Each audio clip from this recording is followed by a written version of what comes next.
Yo, what is up, everybody? Strasco back again with some more short horror story for you guys. These are gonna be written by Weeping Harmony, so remember to check out the links in the description below. Show love to them, like, comment, and subscribe. Story 1, Skinless Lady. I was in my room with Max, my closest and sadly only friend. He's cool though. It was a stormy night and my parents were out of town, so he was staying at my place for the weekend. As we ate junk food and sat on my bed, I'm listening to Max ramble about his guy problems. I don't know, Scar, he's being so difficult. Maybe you shouldn't ask a girl for advice. You're a guy. Didn't you know this stuff? You're the worst, Scarlet. Same goes to you, Maximus. I'm not a pony from a Disney movie. I laughed and ate some more chips. Ever since Tangled came out, I would call him Maximus. He hated it, while I loved it. I met Max back in 3rd grade. On picture day, he was crying his eyes out because he tripped and tore his pink khakis. He's been obviously gay since he was 7. I comforted him and gave him some chocolate. We've been joined at the hip ever since. Scarlet? You hear that? Hear what? I heard some banging downstairs. Maybe it's the cat? You don't have a cat. Yeah, I do. Since when? Couple months ago. Though, I've noticed even if my cat is right in front of someone, they can't see it. Star, maybe you have a ghost cat. Ghosts aren't real. But it should be said. Look, time to bring the B team back from the dead. Did you just quote ERB? Yep. I hate you. After we finished up that conversation, I decided to go downstairs. I walked through the dark and empty house. There was nothing out of the ordinary. I then walked into the kitchen and saw every cabinet open, with everything thrown on the floor. I was about to call Max to help me clean the mess when I heard a scream. It was Max. I dashed up back through the house and up the stairs while shouting his name. I finally reached my room and Max wasn't there. But my window was wide open. I poked my head out the window and looked at the ground. There, I saw Max lying on the ground, getting soaked by the rain. He was dead. I then heard cackling behind me. Turning around, I saw her. A woman with long, dark, and tangled hair cascading down her back. Her white dress was torn and bloody. The scariest part, though, was her face. It was skinless. You could see her muscles and bones. Her eyes popped out of the sockets, making her permanent grin look even more disturbing. Her talon-like nails had scraps of Max's shirt decorating them. He laughed once more before the police burst through the door. He disappeared while I was being put in handcuffs. 3 months later. I continued screaming my head off as the guards ignored me. Please, I'm innocent. I'm not the one who pushed Max out the window. It was her, the skinless lady. She did it. I chanted through gritting teeth. No one listened to me here. I was the little psycho girl who doesn't know reality from fantasy.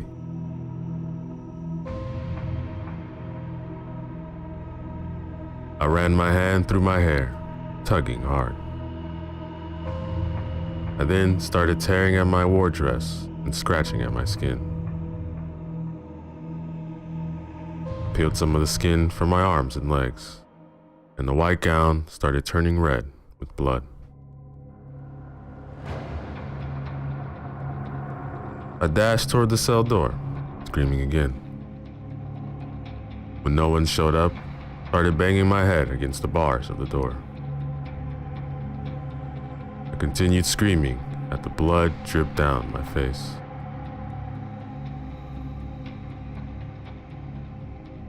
As my vision became red and blurry, I started digging my nails into the skin of my forehead. Once I had a good grip, I started dragging my nails down, peeling skin off in chunks. I started screaming again. A guard finally looked in my cell and saw my state of bloody disaster and ran off to find backup. I dropped to the floor, laughing and screaming hysterically. I am the skinless lady. Then, everything went black. And that, ladies and gentlemen, is the end of our story. Yo, what is up, everybody? So let's go back again. Another short story for you guys, written by Vivian Justin. Remember to leave the links in the description below. Show love to them. Like, comment, and subscribe. Story 6, Sky. The city of Monroe woke up to a stormy morning. Rain pounded the windows from all directions. Trees were bent, and the thinner branches were broken. Power was also out in many places. A storm of this magnitude had not been seen in years. Jamie and his family took shelter in the basement living room. The two young children were very scared. Jamie was most worried about the windows and the surrounding trees.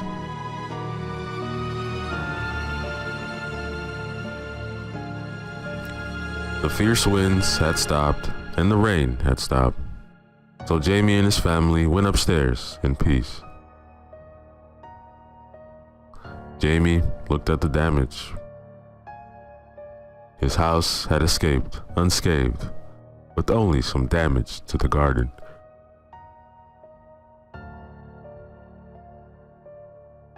Jamie stood on the porch. He was amazed at the sky. It was a blood red. Passers-by watched in horror as the raindrops, now red, fell on the road. Everyone immediately looked at his body, dripping red rain. The sky was getting gloomier.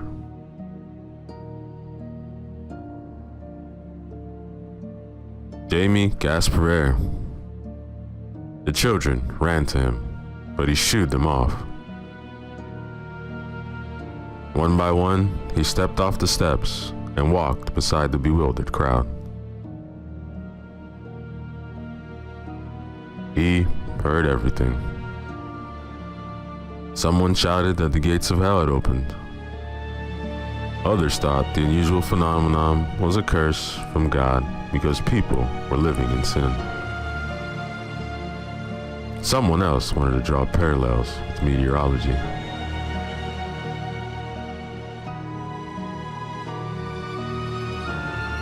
The man looked at the blood-colored rain that had gathered in the palm of his hand and was slowly overflowing. He clenched his fists and stared at the rain dripping down his hands, as if it wasn't real.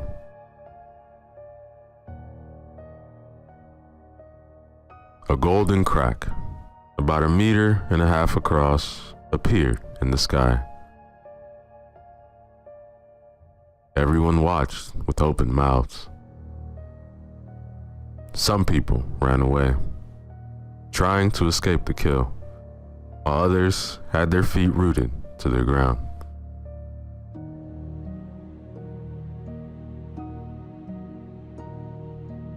The crack widened, and 4 riders stepped through. The horsemen were covered in a black shroud. Their horses were skeleton. They descended to the ground, and from there, the men fled in a frenzy. One of the horsemen drew a long, sharp sword from under his cloak and made a very eerie sound. He struck the sword against the road, which immediately split in two. Several men fell in. The horsemen pointed their fingers at one man, and they immediately lit up. In a snap, they were reduced to dust.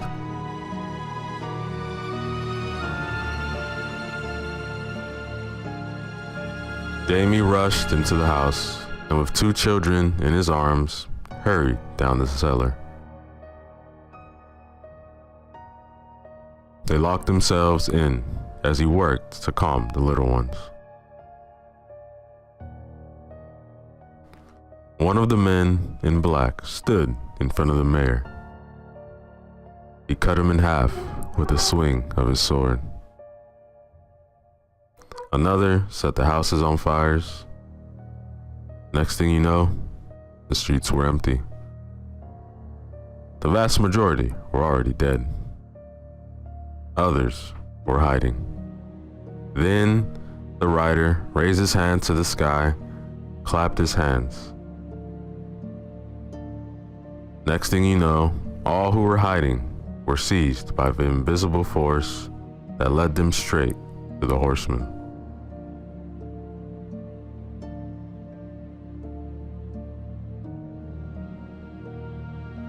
Jamie and the children cried. The force separated them. The bloody rain became more intense, more frequent. One of the riders lifted the local undertaker high into the air, and with that momentum, threw him into the road. But Jamie could see golden colors running down the cracks in the road. An earthquake followed, and the Jamies were held in the air by a force almost demonic. Suddenly, they heard noises in the distance. Most of the survivors looked in that direction. Many people appeared, but they were no longer human. Their eyes were completely black, and blood was gushing from their tear ducts. They surrounded the riders, and one after another, they picked out the men from the invisible force. Jamie looked worriedly at his children. He looked down and saw below him 2 black-eyed men tearing his neighbor to pieces. Body parts were flying everywhere. Jamie gasped for air. With only 5 of them left, Jamie thought of escape, but the force would not let him move. He looked desperately ahead of him, straight behind the rider's cloak. Their black eyes flicked down at the children. Jamie screamed, but all in vain. Jamie had completely lost all hope. The rider pulled him down between them. Jamie was surrounded by the 4 riders, and behind them were the black-eyed men.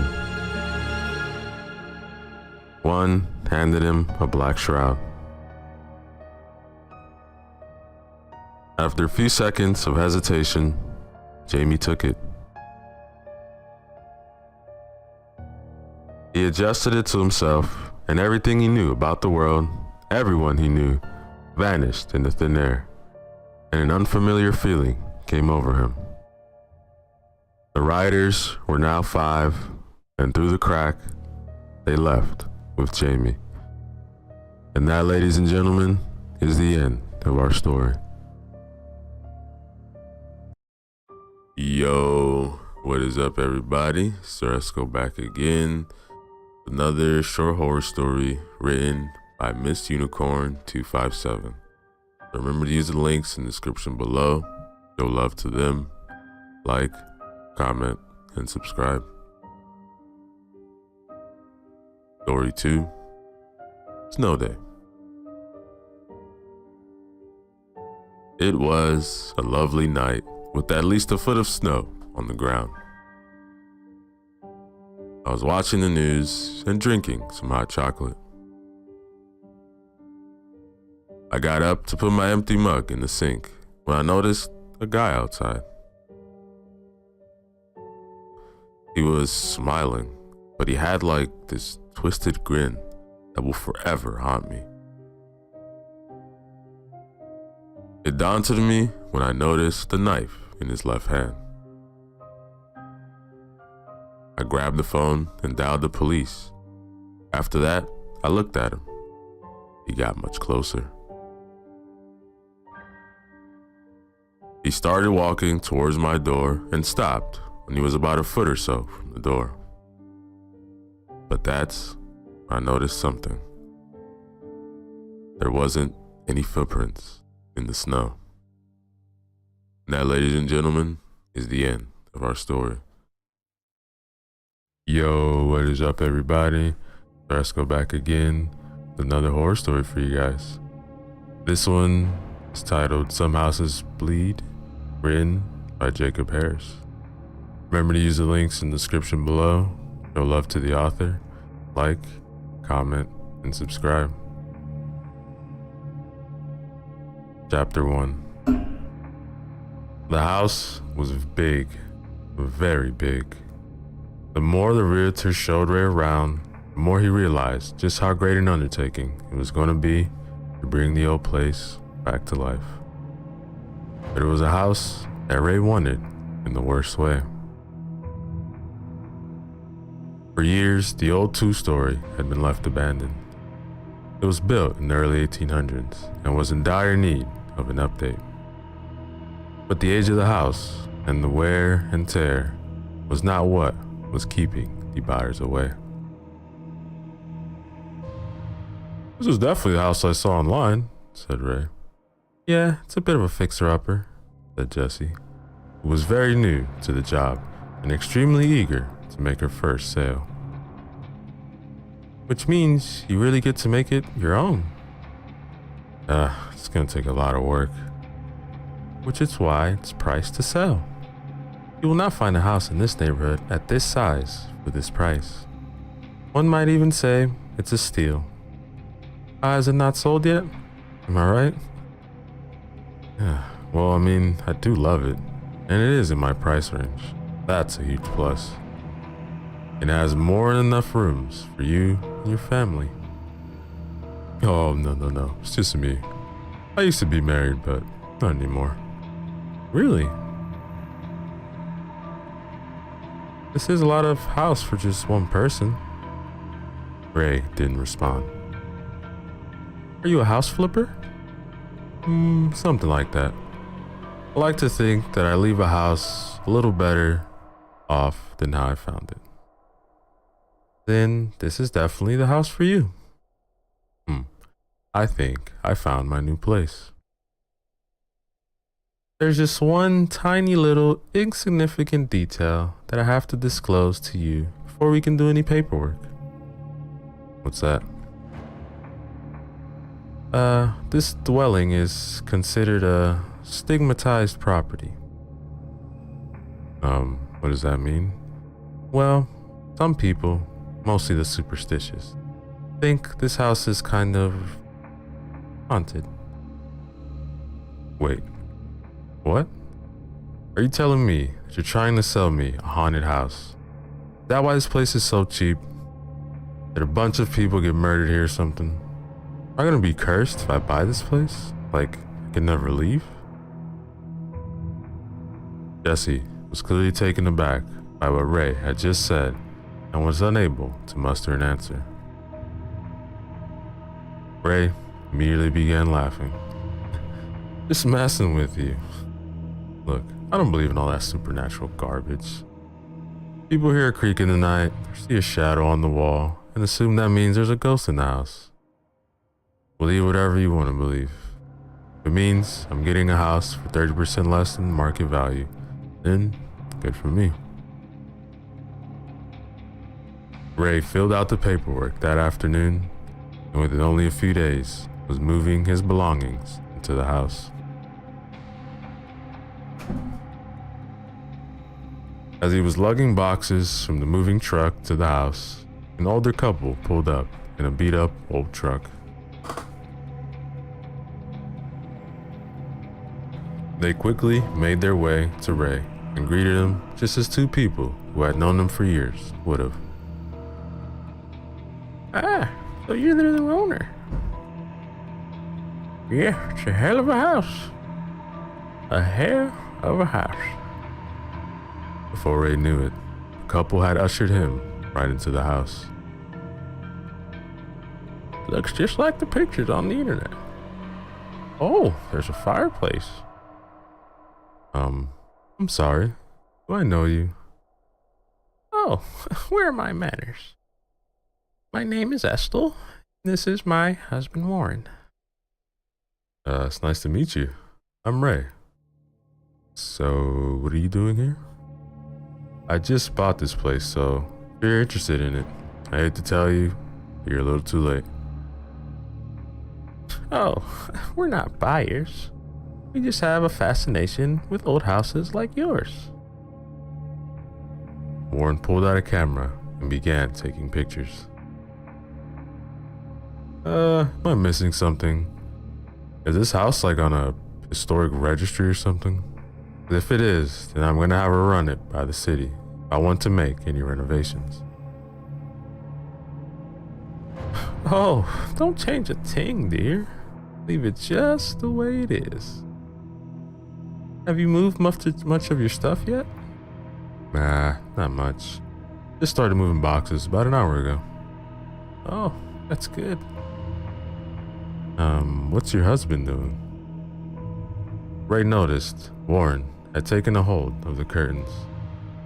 Oh, pay no attention to him. Why don't you show me the kitchen?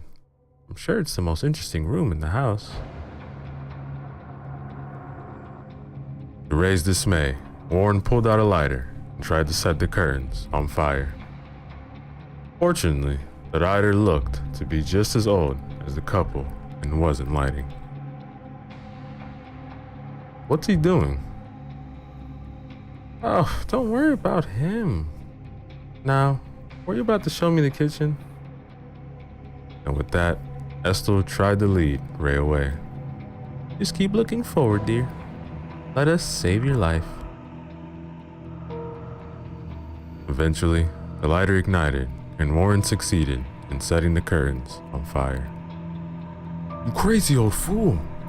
Ray shouted, before running to put out the flames. Ray had nothing capable of putting out the fire, so the best he could do was pull the curtains from the wall and attempt to stomp them out. Don't do that, said Warren, trying to pull Ray away from the burning curtains. Look, you better get out of this house before you become the next thing I start stomping on. Thought you told him you were trying to save his life. Guess he wants to die in this house. An hour later, the police were on the scene, taking a statement from Ray. So, these old folks got the drop on you and overpowered you? I never said they overpowered me. I said they caught me by surprise. They pushed me down while I was trying to put out the curtains. Guess I was too preoccupied with keeping my house from burning down to get into a fist fight with a couple of senior citizens, prevent them from leaving. Well, I've already written down that they overpowered you. Can't erase ink. Son of a bitch. As Ray was talking to the officer, the detective on the scene was watching him very intently. That, ladies and gentlemen, is the end of chapter 1. Yo, what is up, everybody? So let's go back again. Another chapter from the story titled Some Houses Bleed, written by Jacob Harris. Remember to use the links in the description below. Show love to the author. Like, comment, and subscribe. Chapter 2. After the unfortunate curtain burning incident, Ray was able to finish moving the rest of his belongings into the house. As he worked, Ray couldn't help but notice people watching him. They either peeked at him out windows or drove ever so slowly by his house just to stare at him. These odd looks had been happening even before the police had visited Ray's house. So utterly exhausted from moving boxes and furniture all day by himself, Ray crashed on his recliner and made very quick work of several bottles of beer.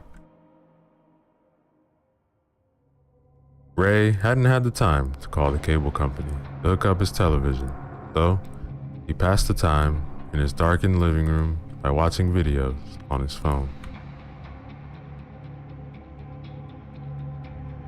Ray's phone was near out of storage as it was practically bursting, as it seems, with videos and pictures of his late wife, Lacey. One video in particular that Ray enjoyed watching was of Lacey as she was washing her car in the driveway. Raymond, you gonna help me wash the car, or are you gonna stand there and take videos of me all day? Well, you're doing such a great job washing it by yourself. Hate to step in and mess up what you're doing. Oh, is that your excuse? Whoa, no need to get weapons involved, Ray said, as Lacey, who was now pointing the hose at Ray. You gonna help me now, or would you rather get the hose? I'd still rather not help. The answer was enough to earn Ray a well-deserved soaking from his wife. Despite how embarrassing it had been to be drenched, Ray couldn't help but smile at the video.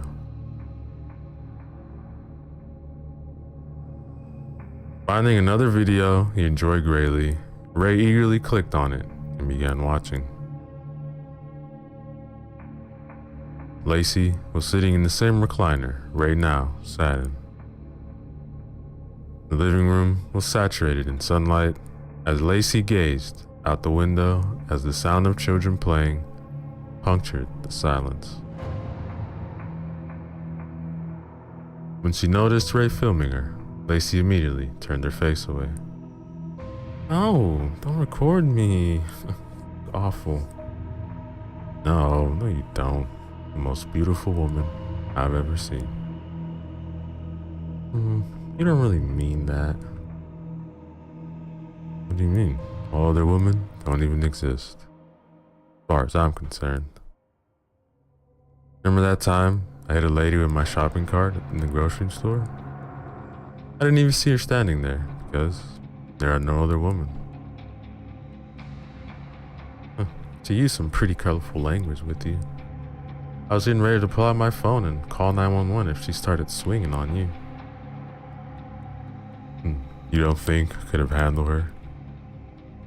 What do you mean? She was twice your size, Raymond. She would have crushed you like a bug. Hey, tougher than I look. The smile faded from Lacey's face, and she began again, staring out the window. Do you still love me?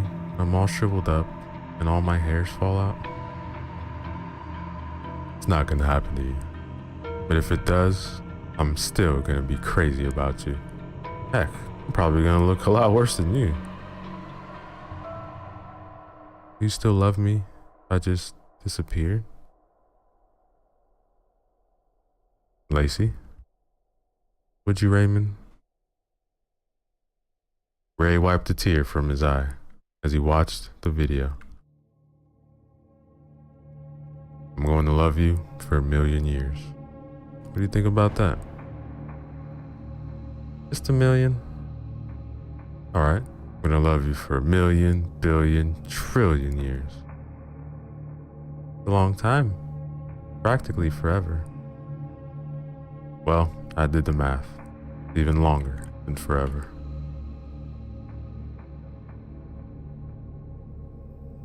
Having been watching videos on his phone for quite some time, the battery finally died, leaving Ray alone in the dark.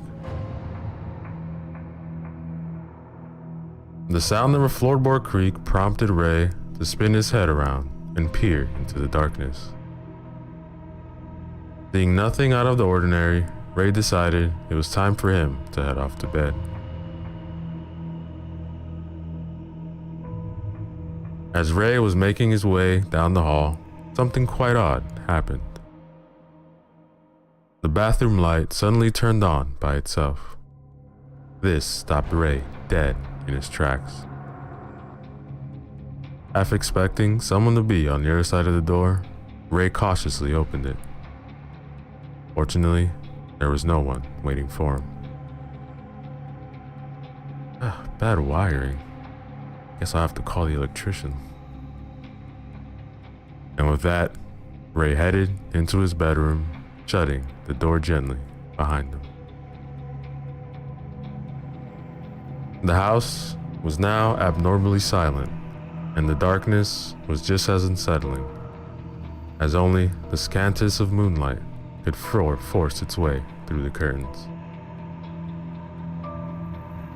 The silence was broken, and what sounded like someone letting out a deep breath filled the hallway outside Ray's bedroom. This was followed by the bathroom light again turning on. And that, ladies and gentlemen, is the end of chapter 2. Yo, what is up, everybody? So let's go back again. Another chapter from the story titled Some Houses Bleed, written by Jacob Harris. Remember to use the links in the description below. Show love to the author. Like, comment, subscribe. Chapter 3. With the real estate market being hotter than it had been in years, Ferguson Realty's offices were busy with activity. The only time the realtors were given any chance to decompress was their lunch break. Jessie was at her desk eating a modest lunch of a ham sandwich and a bottle of water from a plain brown paper bag. One of the other realtors arrived at Jessie's desk with one of the largest smiles on her face. "Is it true?" asked the woman, whose name was Maria. "Is what true?" "The house. Did you really sell the Devil House?" "Do they really call it that? I mean, I know it had history, but the Devil House? Really? Wow, we've been trying to sell that for years, but no one in their right mind would go anywhere near it. Everyone from these parts has heard the stories." "Well, Mr. Martinez isn't from the area." Look, you're new in town, so you haven't heard the stories about the house like the rest of us. Growing up, all you ever heard was stay far away from that house. Parents even threatened to send their kids to live there if they ever got out of line. You better believe that straightened us out. Well, what happened there? Well, it all started long ago, like in the 1800s, I think. An old lady named Agnes Weatherby used to live in that house, and she was one bad lady. What did she do? Well, she wasn't always old. From what I've heard, when she was young, she was quite the looker, which made it very easy for her to lure men to her home. And once she got them in there, she did unspeakable things to them. Like what? Didn't I say they were unspeakable? But your guess is as good as mine. I've heard she tortured the hell out of those men. They were supposedly sacrificed to the devil. That lady has some freaky stuff going on in that house. Was she ever punished? That's the best part. They didn't arrest her and put her on trial. A bunch of the men from the town busted into her house in the middle of the night and hanged her, right there in the living room. She wasn't dying fast enough for them though, so they slit her open and let all her guts spill out. Wow, that's gruesome. Yeah, none of the men were ever held accountable for what they did. And why should they? They did a town a favor that night. They said when they came into her house, they found body parts everywhere, and pentagrams and other stuff written on the walls, the blood of her victims. Maria then checked her watch. I gotta get back to work, but congrats on selling that house. Jessie was more than a bit shaken by the horrific story she had just heard. All she could do was sit in silence. It was a beautiful day to be outside, but Ray took his front yard to do some much needed yard work. The first job was to clear out the weeds that had built up over the years. Ray hadn't had the wherewithal to buy a weed killer or the proper tools, so he had no choice to pull the weeds by hand. You'd think the city would have maintained this place better. Like they wanted to look like the Addams family used to live here. A woman across the street pushing a baby stroller caught Ray's attention. When she looked at him, Ray gave her a friendly wave. Hey, neighbor. An old woman with the purest of black eyes and pastiest of white skins was now looking out the living room and met eyes with the woman pushing the stroller. Wasting no time at all, the woman pushing the stroller began pushing her stroller as fast as she could until she was completely out of sight. Wow, town has some really rude people. Ray watched as something white and poofy began emerging from the bottom of his neighbor's fence. Eventually, out popped a very curious little dog. It showed far less fear than the stroller woman and began sniffing around Ray. Hey, little guy, what are you doing here? Escape from your yard, do some exploring, huh? The little dog began walking in a circle before coming to a stop and doing its business dangerously close to Ray. Ugh, you little jerk, Ray said, immediately standing up to get out of harm's way. When the dog was finished, Ray picked him up and marched him to the neighbor's house. He rang the doorbell and waited, but no one ever answered. Huh, lucky I'm a nice guy. Most people would have taken you for a car ride that you would have never come back from. Ray opened his back gate and gently put the dog down. Alright, buddy, going into town to buy some tools. Before I go, I'm gonna put a note on your owner's front door, letting them know that you're back here, okay? The dog looked quizzically at Ray. You have no idea what I'm saying, do you? Okay, well, when I get back, let's hope you're not here. Ray drove into town shortly after his one-sided conversation with the neighbor's dog.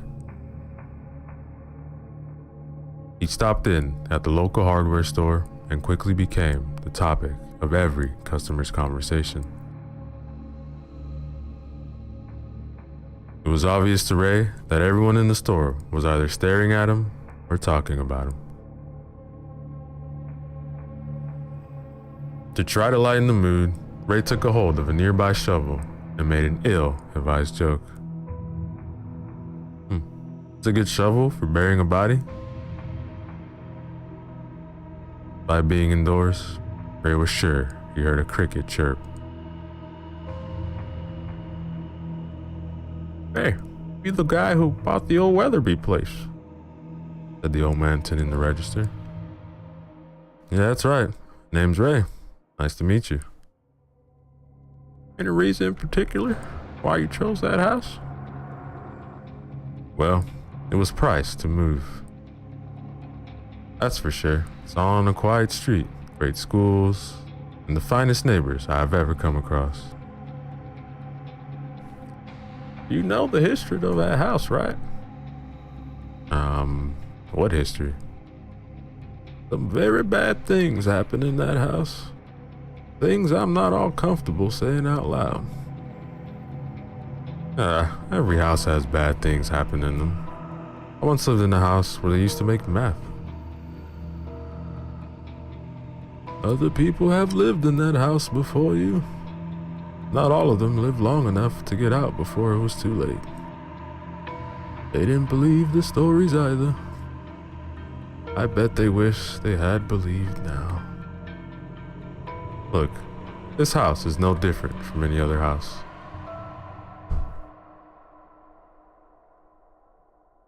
Back at Ray's house, the fluffy white dog was waiting patiently for its owner. It hadn't a care in the world as it happily wagged its tail and stared intently at the black gate.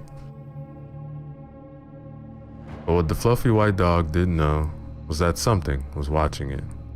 And after that something exhaled deeply, it was quickly upon the dog, forcing a most horrendous yelp to burst from it. Listening to the old man's tale at the hardware store did nothing to dampen Ray's good mood. He was holding the steering wheel with one hand and holding a cheeseburger in the other as he drove home. What the? Said Ray as he approached his house. There was now a police car parked in the front and an officer talking to the neighbor, who was holding her fluffy white dog. There he is, officer. Shoot him. Shoot him in the face. What's going on? Well, looks like someone did a number on your neighbor's dog, said a detective who went by the name Miller. He left a note on my front door saying there's a surprise for you in the backyard. It wasn't the surprise I was expecting. Ma'am, go back in your house. I'll be over in a minute to talk to you some more. Okay? Looks like that house found the perfect new owner. I didn't do anything to that dog. I mean, yeah, it took a dump in my yard and it probably deserves some payback, but I would never do anything like that. I believe you. Look, last time I was here, I didn't really get a chance to speak my mind because there were people from the neighborhood snooping around. I didn't want them to hear what I had to say. But there is something seriously wrong with this house.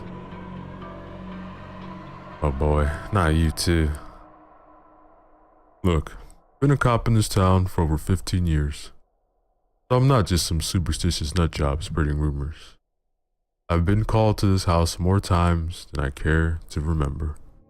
And I've seen some really messed up things. Thank you for your concern, but I don't really buy into all that haunted house stuff. Look, I didn't want to do this, but you forced me. All those people that were murdered here back in the 1800s weren't the only people to die horrible deaths in this house.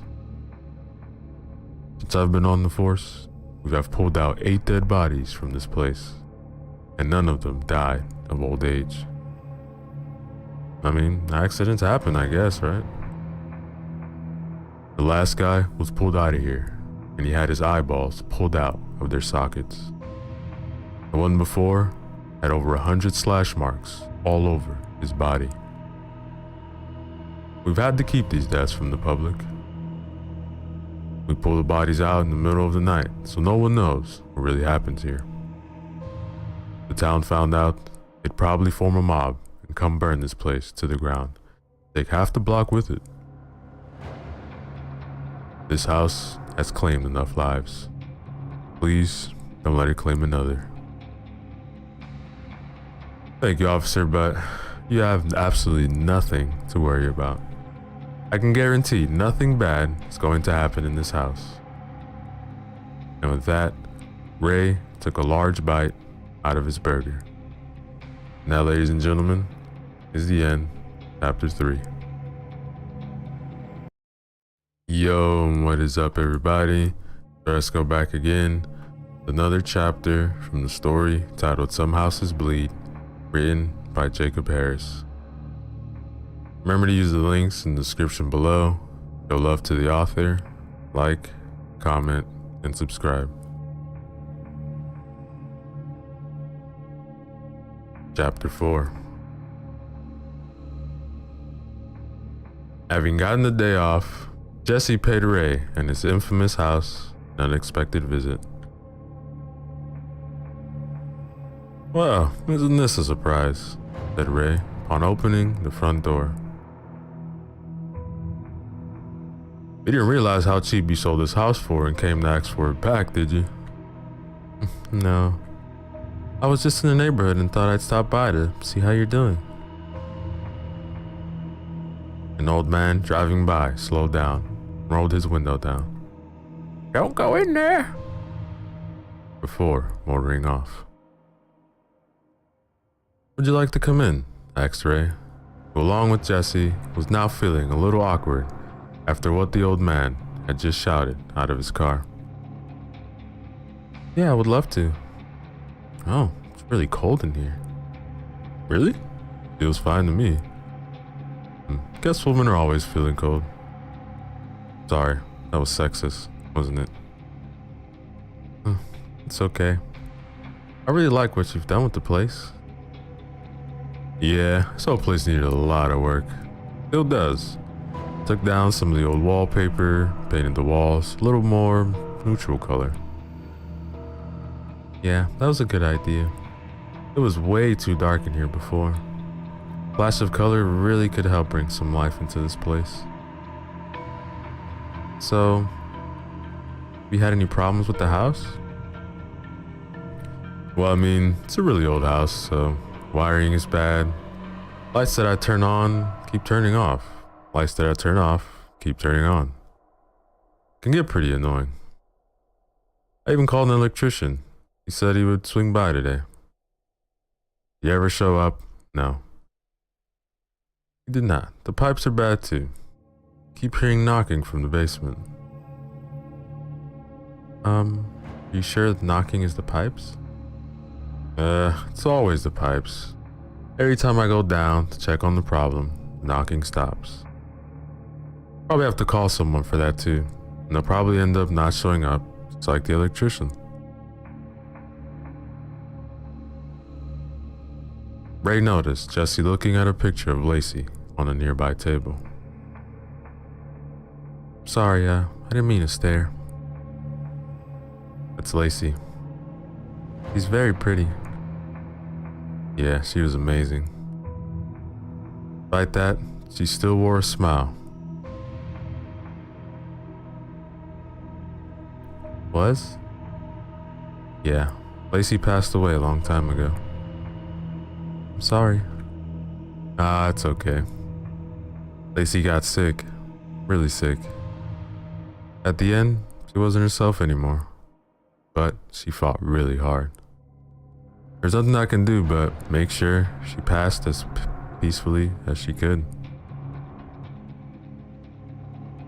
She'll always be with me though. Sound like an amazing person.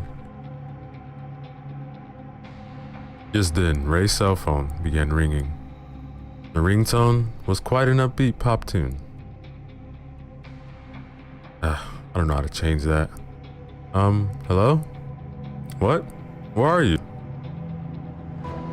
Ray went to the front door and whipped it open. Standing by the curb was a pizza delivery boy holding Ray's order. Yeah, so if you could just throw me the money, bro, that would be really cool. And I'll just leave the pizza right here so you can come get it. Why don't you just come to the front door? You're literally like 10 steps away. Oh, nah, bro, I'm good. I have like this leg condition where I can't really use my legs that good. So if you could just wad the bills up and just throw them at me. This is ridiculous. How about I just come to you, give you the money, and you give me the pizza? Yeah, bro, that could work.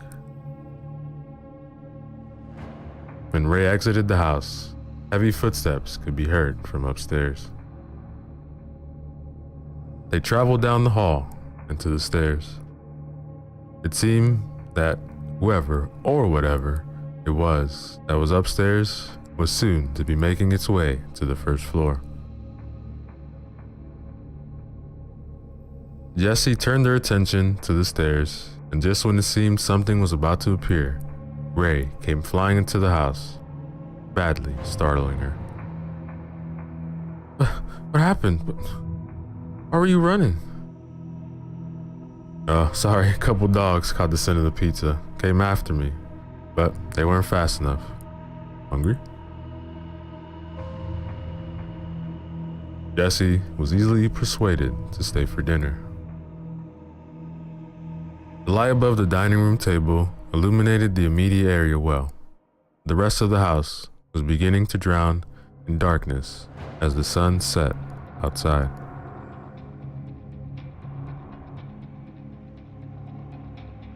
Ray was smothering his pizza with hot sauce. He offered Jessie the bottle, but she shook her head.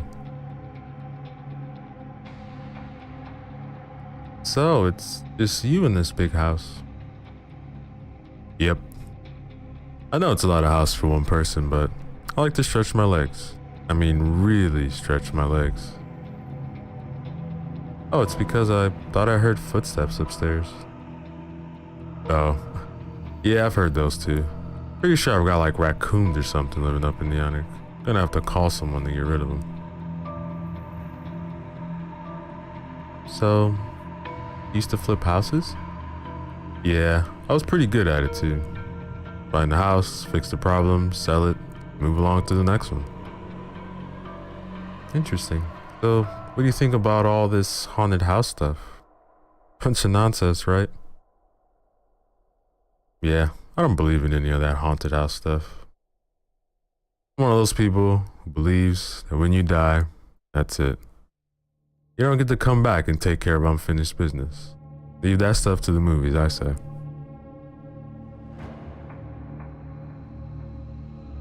When Ray took a drink of water, he immediately spat it back out in a way someone would have if they just had been hit in the back. Are you okay? Yeah, I'm fine. Went down the wrong pipe. What I meant to say is, I believe in the afterlife. Just not in that haunted house stuff. You can have one without the other, right? Yeah, I suppose. So, we've talked so much about me. What about you? Who is Jesse? Me? Well, I moved here about a year ago. Same story I'm sure you heard before. Just trying to start over after an incredibly messy divorce. Ah, are you liking the real estate business? I like it a lot. I met tons of interesting people. Plus, it's a great way to learn about town's history. Like this place. If only these walls could talk. The pair finished their meals and talked a bit more before saying their goodbyes. So utterly exhausted was Ray that he skipped his usual routine of watching television and instead went straight to bed.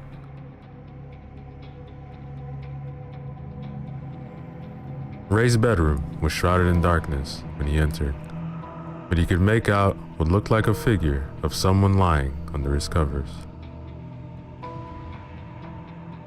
Is someone in here?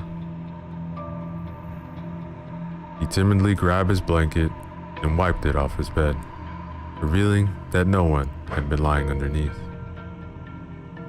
Ah, damn it, it's never a naked lady.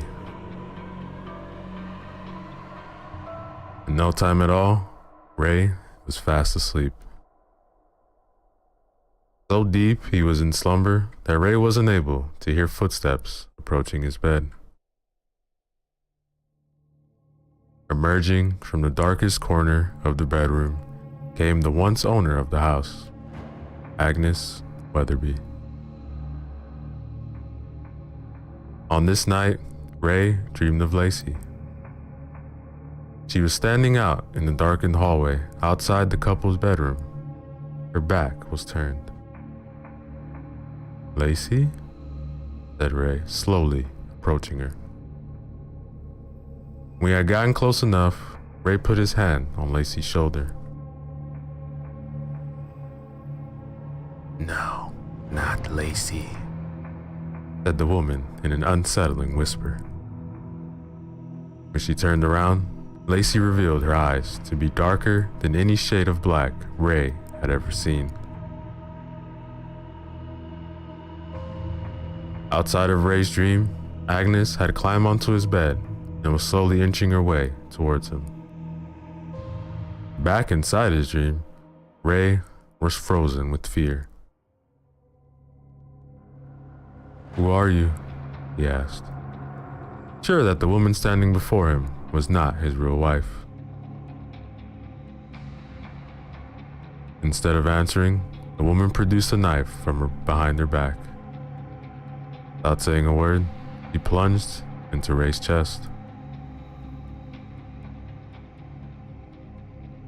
So startling was the dream that Ray immediately woke from his slumber, falling off the bed and landing painfully onto the floor, taking the blanket and the pillows with him in the process.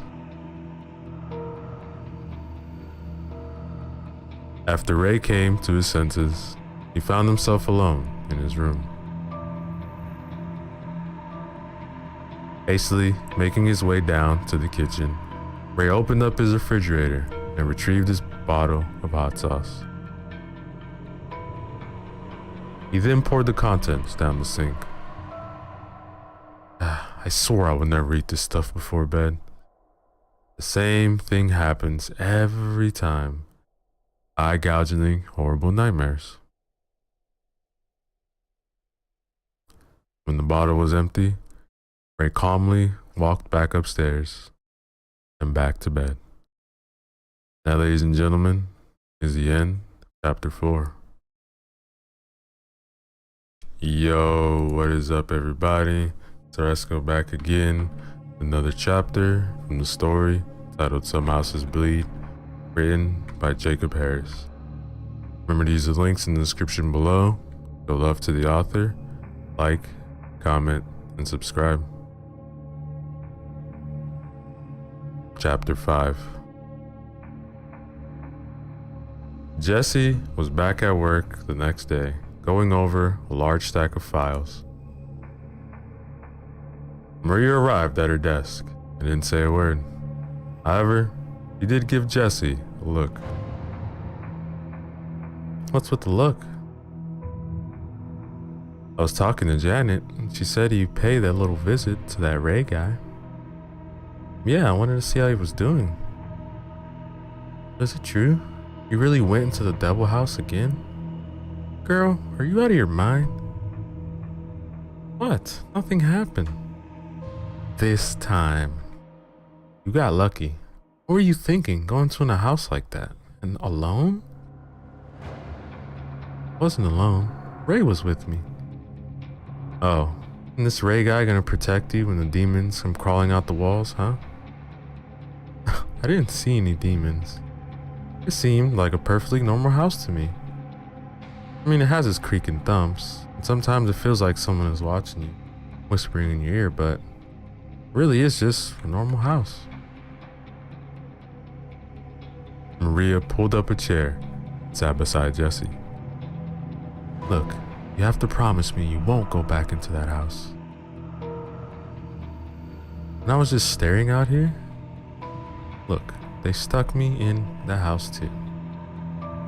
It must be some kind of initiation or something. I did a full walkthrough. The whole time, I felt like there were eyes on me, mentally just undressing me. Jesse gave Maria a look of her own. Look, that was before having 3 kids, okay? But cut me some slack. Anyway, I kept hearing footsteps upstairs, and the house was cold. Like way too cold for that time of the year. But what really freaked me out was, as I was heading to my car, I took one last look at the house, and that's when I saw that old woman in black watching me from the living room window. It didn't look human at all. I don't know, someone could have slipped in the house while you were in there and you just didn't notice them. I locked all the doors after I went in there. I'm telling you, it was Agnes Weatherby. Her spirit is still in that house. Are you sure that's what happened? People here tell me you liked to hit the bottle back in the day. Look, I've seen pictures of this bitch. It was her. Lucky for me, I never had to go back in that house because no one was ever stupid enough to want to buy it. They told me not to tell you what I had seen when they assigned the house to you. They also told me not to tell any of the other realtors they gave the house to. And I had been sober for years, so thank you very much. How many other realtors have gone in that house? Every new one. Like this one guy named Ed. Or something like that. I don't remember his name. None of us liked him. He came back from his walkthrough and quit right there on the spot. Said this job wasn't for him. Maybe the lady's spirit got tired of waiting for someone new and moved in and left. Evil spirits don't take their ball and go home because there isn't someone there to play with. And besides, what rational human being buys a house like that? People do research before putting in an offer on a house. This Ray, if that is his real name, you have to know about the stories. All you've got to do is Google that address and you're going to find a bunch of stuff that will show you that that's not the right house for you. What are you saying? What I'm saying is, maybe we shouldn't be focusing so much on the house, and instead focus on the guy that bought the house.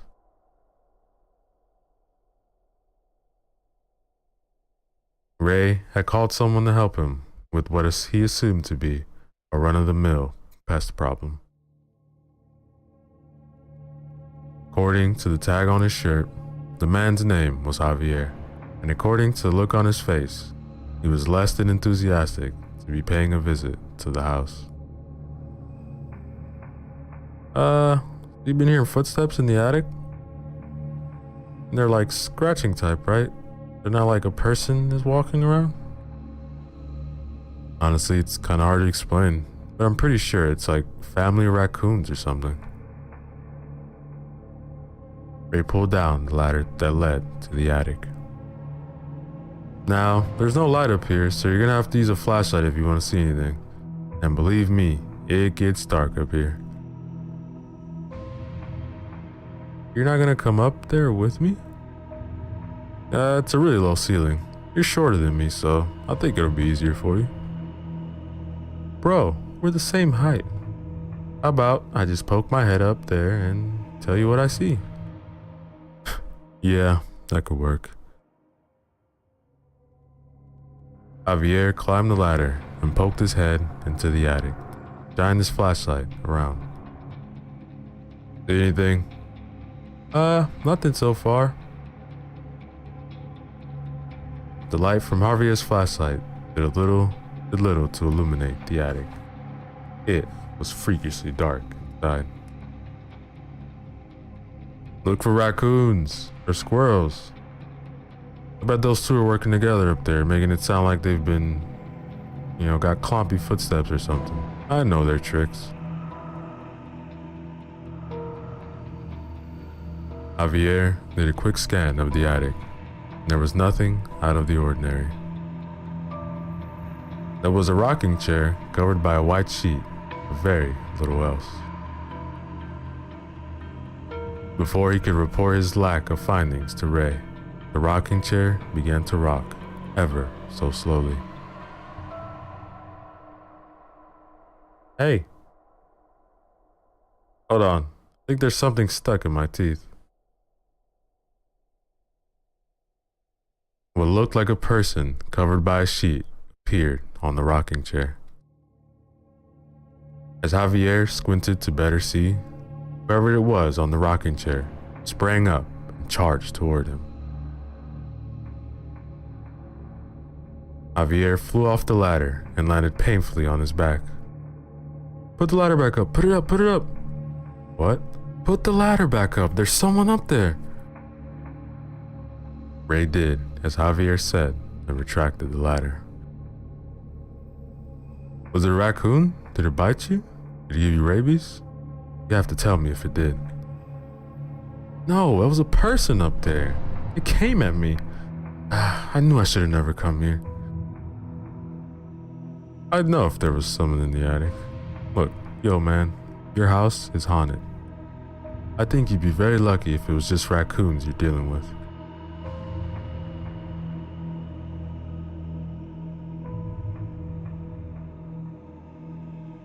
As Javier passed by the bathroom, he was treated to a far worse sight than he had already seen.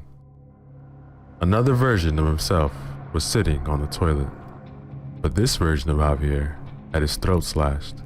His stomach had also been cut open, allowing Javier's organs to spill out.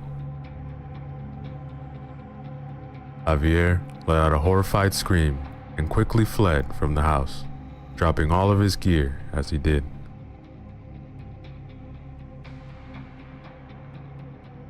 Ray looked in the bathroom and found absolutely nothing out of the ordinary. What? I flushed. By the time Ray got to the front door, Javier was already in his truck. Yo, you forgot all your stuff. Keep it, man. Alright, but I'm not paying you. Now, ladies and gentlemen, is the end, chapter 5. Yo, what is up everybody? So let's go back again. Another chapter from the story titled Some Houses Bleed, written by Jacob Harris. Remember to use the links in the description below. Show love to the author. Like, comment, and subscribe. Chapter 6. Having little to do on this day, Ray settled down in his recliner to watch some television. He found the notebook was playing as he was flipping through the channels. Ray couldn't help but smile. This was one of Lacey's favorite movies. Ray straightened himself up in his chair. Okay, no more messing around. Finally gonna finish this movie. This one's for you, babe. After about 10 minutes, Ray was fast asleep. He had tried to stay awake to watch the movie to its conclusion, but Ray just couldn't do it. The setting, the story, and the characters were all just too unappealing to keep Ray's interest.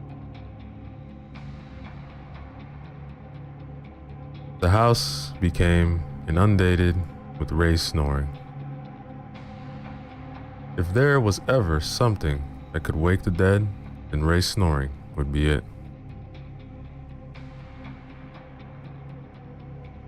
Unbeknownst to the slumbering movie connoisseur, the knob on the stove began turning on its own.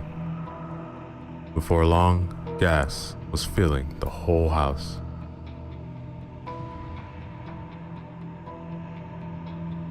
Ray's delightful slumber had led him to dream about the last time he and Lacey watched The Notebook.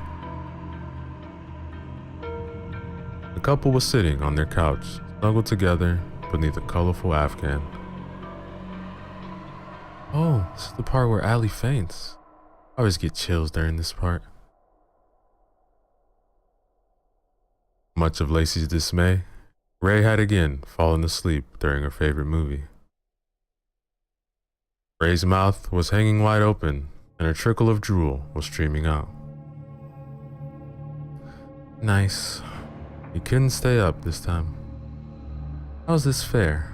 I always watch your movies to the end, no matter how stupid they are. I have to sit through explosions and gunfights, and all I ask is that you sit through this movie just one time without falling asleep. Lacey immediately began shaking Ray. Wake up, Raymond. Wake up, Raymond. Wake up. The more Lacey shook Ray, the more force she used. And each time she ordered him to wake up, the louder her voice became. Wake up, wake up, wake up, wake up. Ray awoke and immediately began coughing and gasping for air. The smell of gas had made Ray lightheaded, but he managed to escape through the front door and collapse onto the front lawn.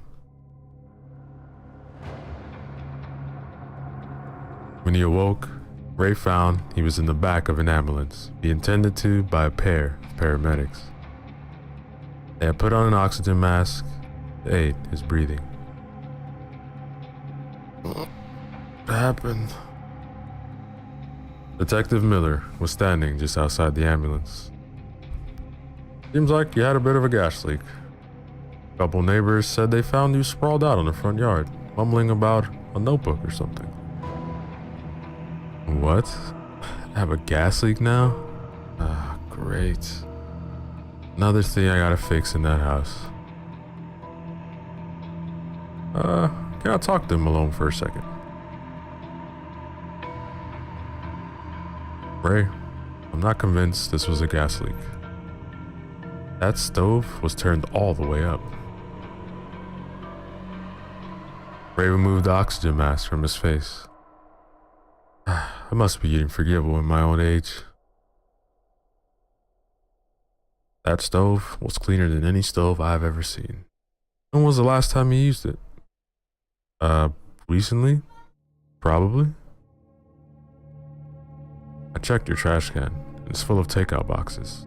If I didn't know any better, I'd say you didn't even know how to use a stove. Look, I'll have you know I can boil water like it's nobody's business. Look, I don't think you left the stove on. I think someone turned it on, hoping it would put an end to your life. Oh boy, not this again.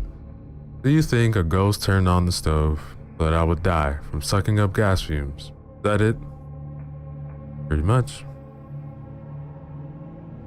Ray hopped off the gurney and out of the ambulance. Look man, accidents happen all the time. Some of us are just a little too accident prone sometimes. I promise you, there is nothing that's not normal going on around here. Jessie was back at work, walking back to her desk when she passed by Maria. This is not normal. What are you doing? I knew there had to be something wrong with that boyfriend of yours. So I did some checking up on him. He's not my boyfriend. Why? Did he say something? Look at this. I typed Ray's name into one of these people lookup sites. Isn't it kind of a creep move to use one of those sites? Look, I didn't pay to use this website. It's completely free. It's only creepy if you pay for this kind of stuff. You have a good point. So, what did you find? Look at this. This site shows all the addresses Ray has lived at. Look at how many there are. He lived at over 40 addresses in the last 10 years. That's kind of weird. You think that's bad? You better brace yourself. I googled his ass and looked at look what I came up with. Jesse began scanning Maria's screen and was shocked to find an old news story about how Ray's wife met a most untimely demise. What is this? The story described a brutal attack in the Martinez home on one fateful night many years prior. Ray had been stabbed numerous times by an unknown assailant. The amount of blood he had lost should have been enough to kill him, but he somehow managed to survive. Lacey, on the other hand, had sustained only a single stab wound on the chest, but that injury had been enough to end her life. They never found the murder weapon, but they never found any forced entry either. That boy got secrets he ain't sharing with the rest of us. But he said Lacey got sick. I guess he didn't really want to talk about something so horrible with someone he hardly knows. I mean, would you want to talk about something like this? Jesse, your break's over. Get back to work. Look, Jesse, I'm telling you, you stay away from that boy. That night, Ray wanted nothing more than to decompress from another hectic day. So he did something he was accustomed to doing. That night, Ray drew himself a very sudsy bubble bath, rubber ducky included. Ray had placed a damp washcloth upon his face and allowed the serenity of the moment to take him away. I feel just like a lady. Was that sexist? Nah. So relaxed was he that Ray was struggling to stay awake, and in his current state, he was unable to hear the very heavy breathing that was growling dangerously close. Before long, something grabbed Ray by the shoulders and had forced him underwater. Being in such a state of shock, it took Ray a few seconds more than he would have liked before he started fighting back. Eventually, Ray was able to pull his head out of the water and catch his breath through a series of desperate coughs. Don't ever fall asleep in the bathtub. And that, ladies and gentlemen, is the end of chapter 6.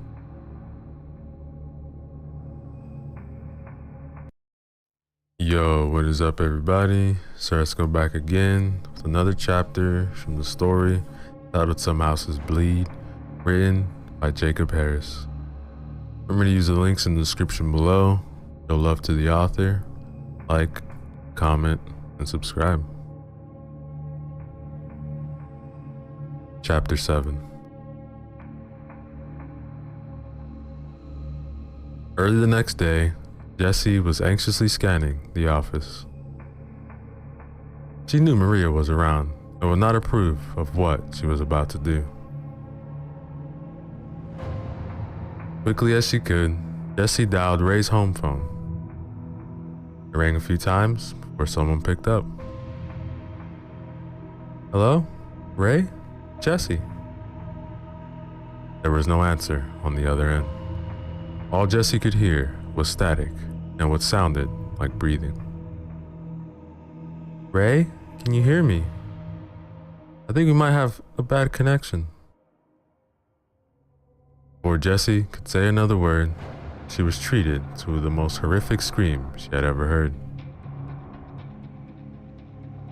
She immediately hung up and was badly startled when she turned around to find Maria right behind her. What's wrong with you? Oh, nothing. Why? Who said anything was wrong? Well, you look like you just saw a ghost. Ghost? What ghost? What's a ghost? Girl, you are working way too hard. Later that day, Ray had a plumber over to the house. His kitchen sink was clogged, and he desperately needed help unclogging it. So, I used drain cleaner on this thing, but that didn't do anything. Yeah, sometimes you get something stuck down there, and that takes a little more than a drain cleaner. Should be able to find what's blocking your drain with the camera. Won't take too long. Alright, sounds good. Hey, when you're done, can you take a look at the pipes in the basement? They have been knocking like crazy. I barely sleep at night because of them. The basement? Bill, who had a clear look of fright on his face. No one said anything about the basement. The ticket was for the kitchen sink. There was a sudden knocking on the front door. Let me just check on that. When Ray answered the door, he found a group of kids running away. Ghost house, ghost house. Ah, you little punks. Bill was now all alone inside the house. He had been quite wary of entering in the first place. Though Ray was outside dealing with some no-good kids, it felt to Bill as if someone was watching him. The not-so-subtle sound of deep breathing also became evident. Ever so slowly, Bill looked behind him. Standing uncomfortably close to him was Ray. Bill was badly startled, and by being so badly startled, also startled Ray. Whoa, man, why are you standing so close to me? Sorry, I wanted to see if I could see what's inside the drain on your camera. Thought you were outside dealing with those kids. Yeah, they were too fast for me. I stopped chasing them after a couple steps. There's no way I was gonna catch any of them, even the fat one. Getting old sucks. Do me a favor. Can you try not to leave me alone? I might, need a hand or something. Yeah, man, no problem. The pipes in the basement began making a horrible noise. It was as if someone was beating on them with another pipe. See, I told you. Look, hold on, I'll be right back. And with that, Ray hurried off to the basement. Wait, exclaimed Bill.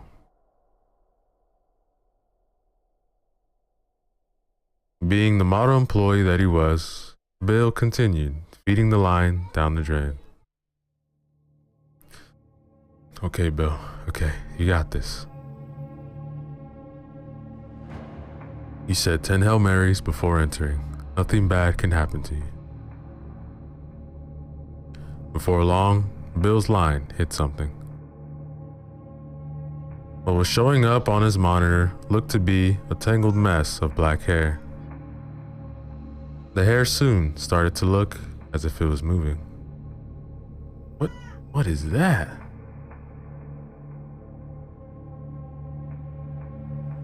As Bill leaned in better to see the monitor, an eyeball appeared in the mess of hair. It was painfully obvious that it was staring right at him. Oh, no, to hell with this, exclaimed Bill, quickly retracting the line. I'm chewing the crap out of Jerry the second I see him. I told him I did not want to come here, but he wouldn't listen. Oh, I'm gonna give him hell for this.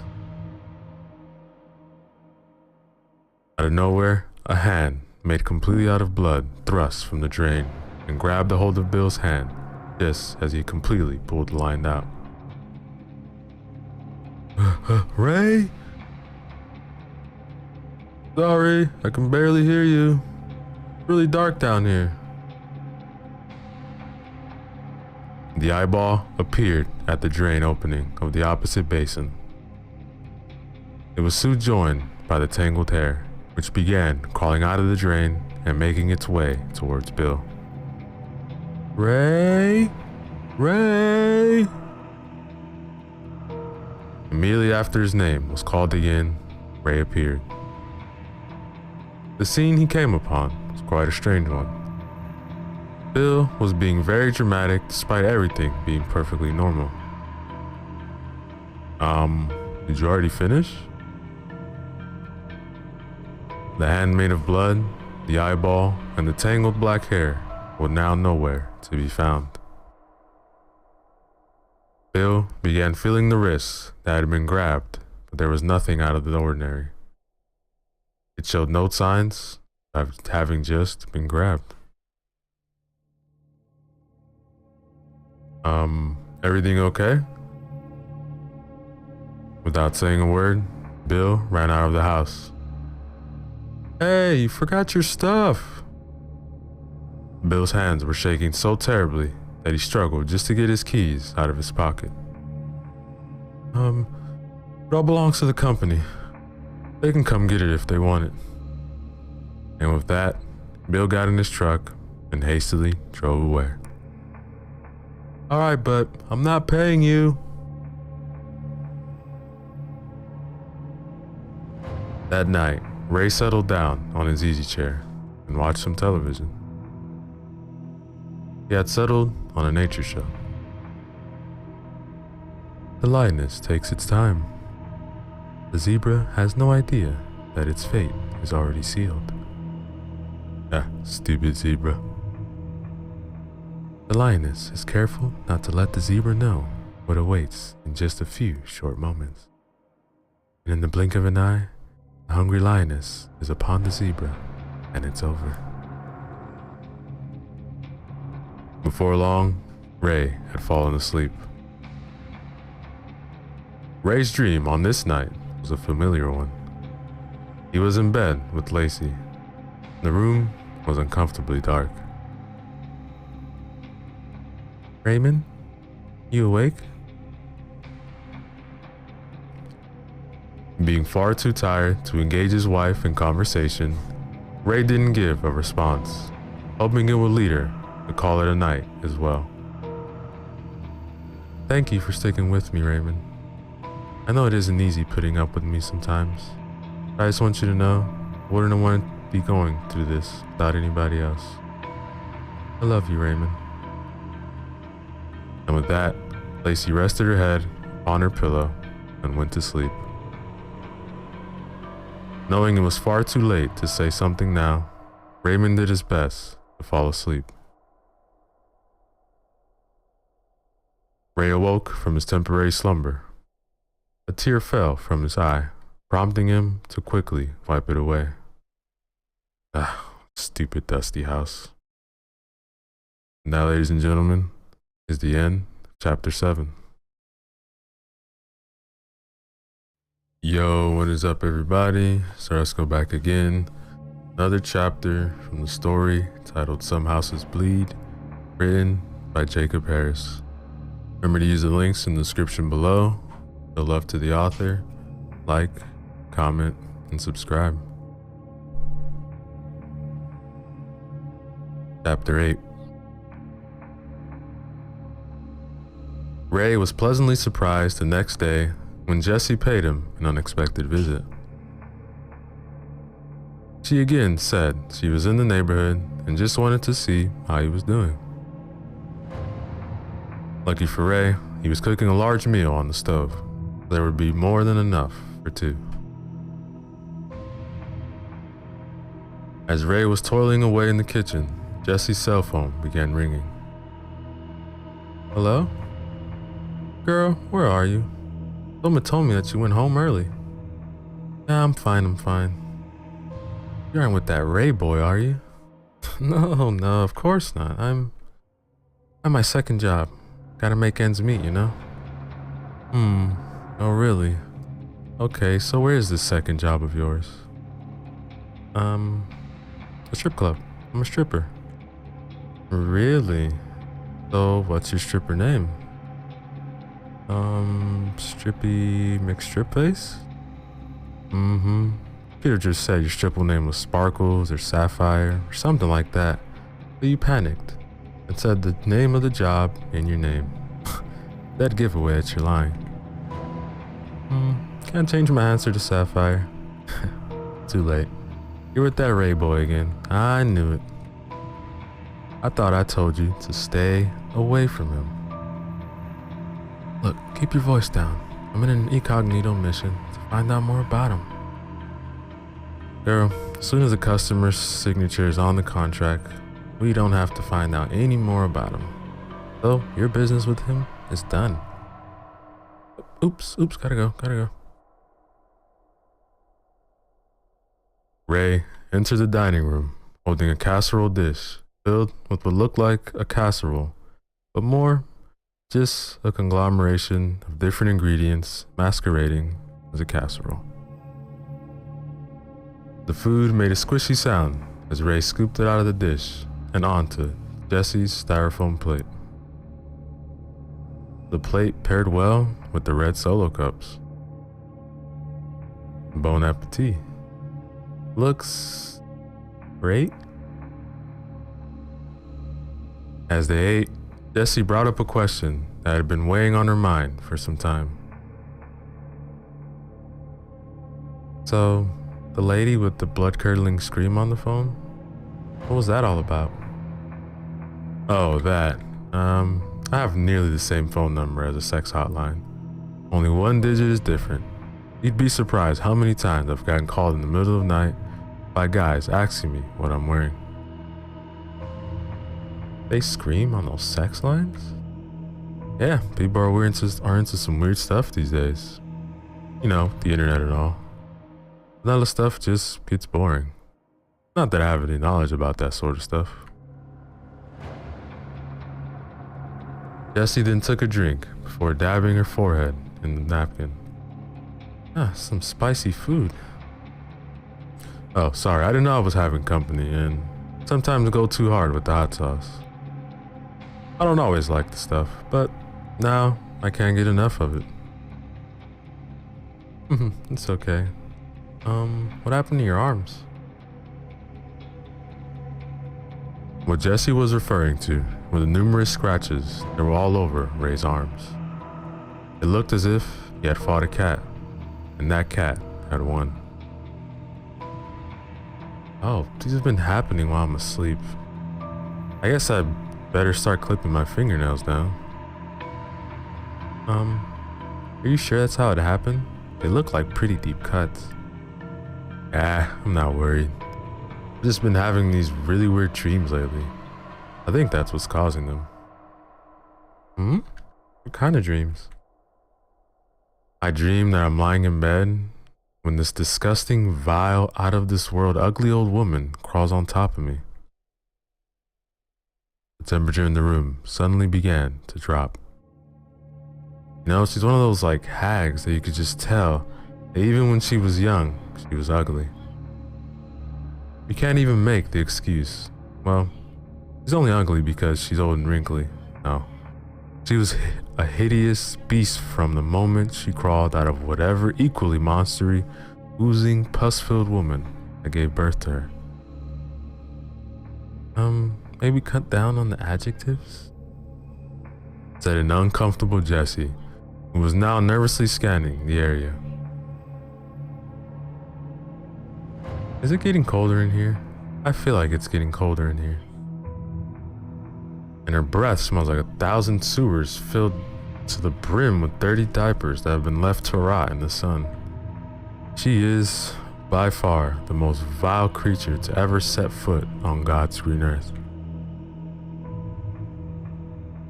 The lights began to flicker, and what sounded like angry whispers filled the room. Is this it? Is this how I die? Nah, it's bad wiring. No electricians want to touch this place. Got those cushy union jobs where they don't even lift a finger if they don't want to. Plus, this house is a drafty son of a bitch.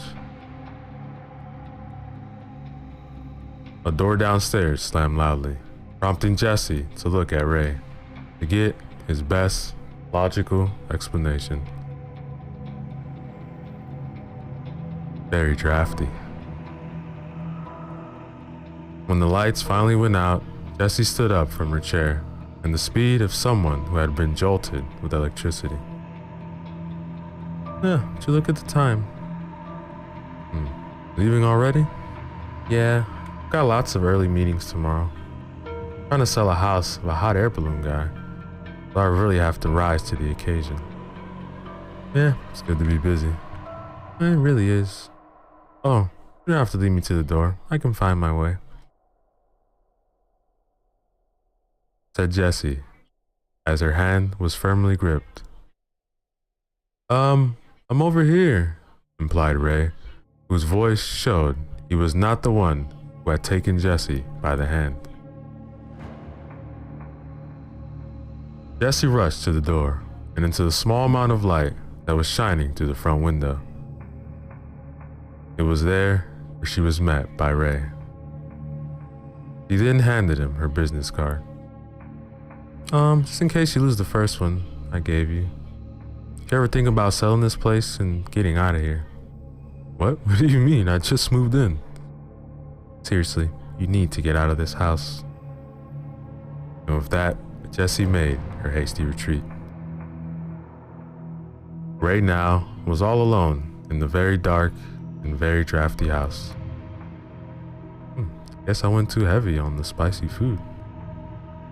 Now, ladies and gentlemen, is the end of chapter 8.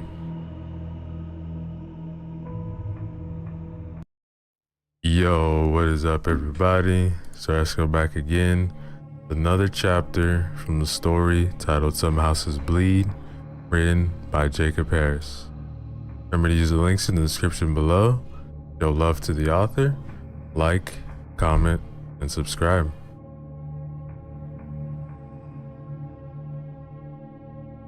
Chapter 9. Jessie had some free time the next day at work, so she got on her computer and did a little investigating on Ray's house.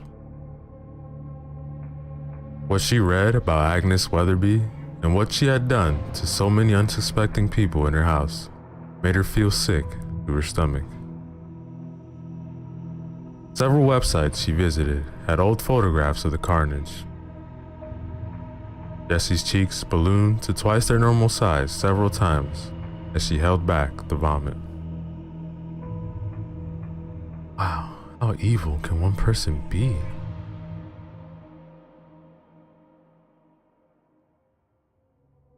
Clicking away from the search, Jessie opened the tab containing the website Maria had told her about.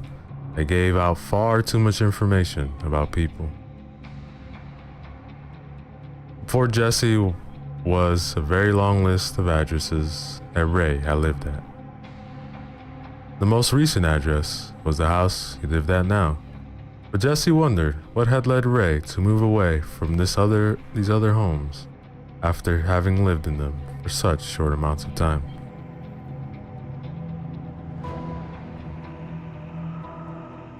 Choosing one of the addresses at random, Jessie Googled it and was presented with the most startling revelation.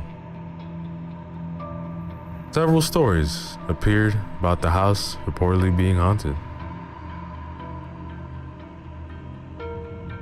Thinking it to be nothing more than an eerie coincidence, Jessie Googled another random address.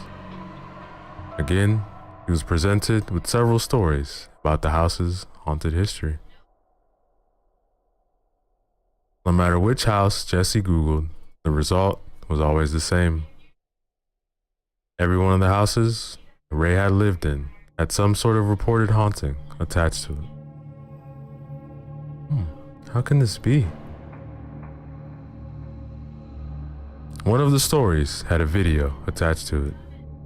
In this video, two boys had sneaked into the house at night, armed with only their flashlights and the phone they were using to record the video. What's that sound? Shut up. The sound of footsteps on the floor above them was coming crystal clear. There's someone else in here, bro.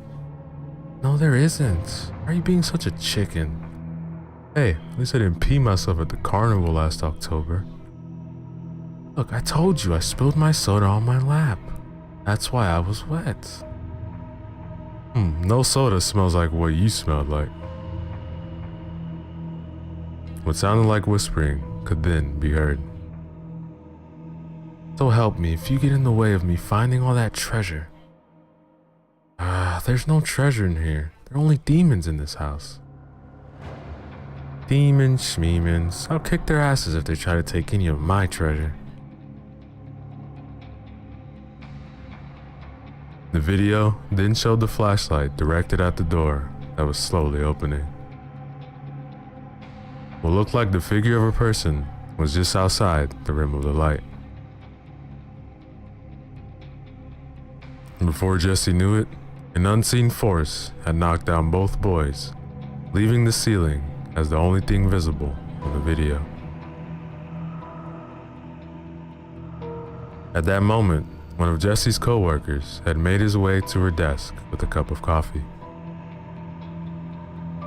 An extremely startled Jessie nearly jumped out of her seat when the man made the awful mistake of putting his hand on her shoulder. The coffee jumped out of the cup and into the man's face, forcing he and Jesse to both begin screaming.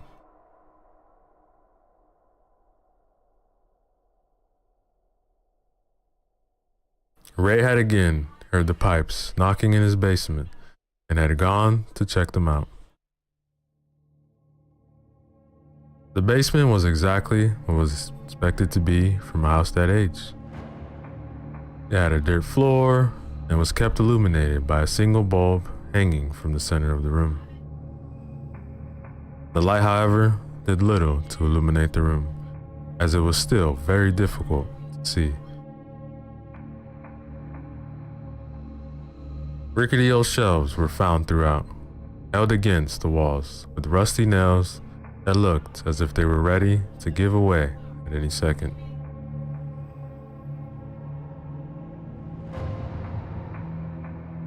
Finding the pipes, Ray began inspecting them. So help me if you start to leak and flood the basement. Do you have any idea how hard it's gonna be for me to find someone who's willing to come down here? With the pipes running from the wall to across the ceiling, Ray had to use the rickety old chair to stand up, check for any signs of damage or on their layers of rust. These pipes are in decent shape for their age.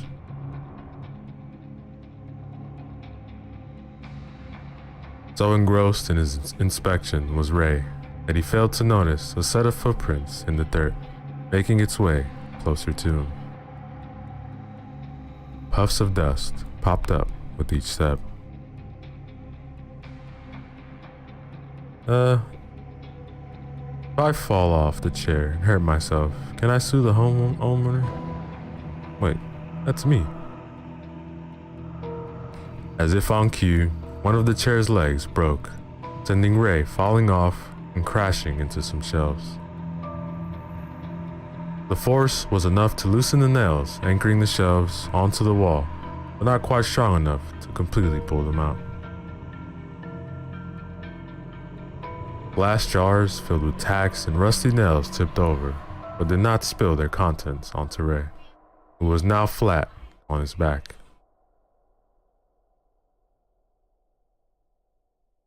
Seeing just how close he was to having numerous sharp objects falling on him, Ray couldn't help but make a comment. Today must be my lucky day. Much to Ray's dismay, the nails that were anchoring to the shelves onto the wall gave way, and the shelves and all their contents came crashing down on top of him. And that, ladies and gentlemen, is the end, chapter 9.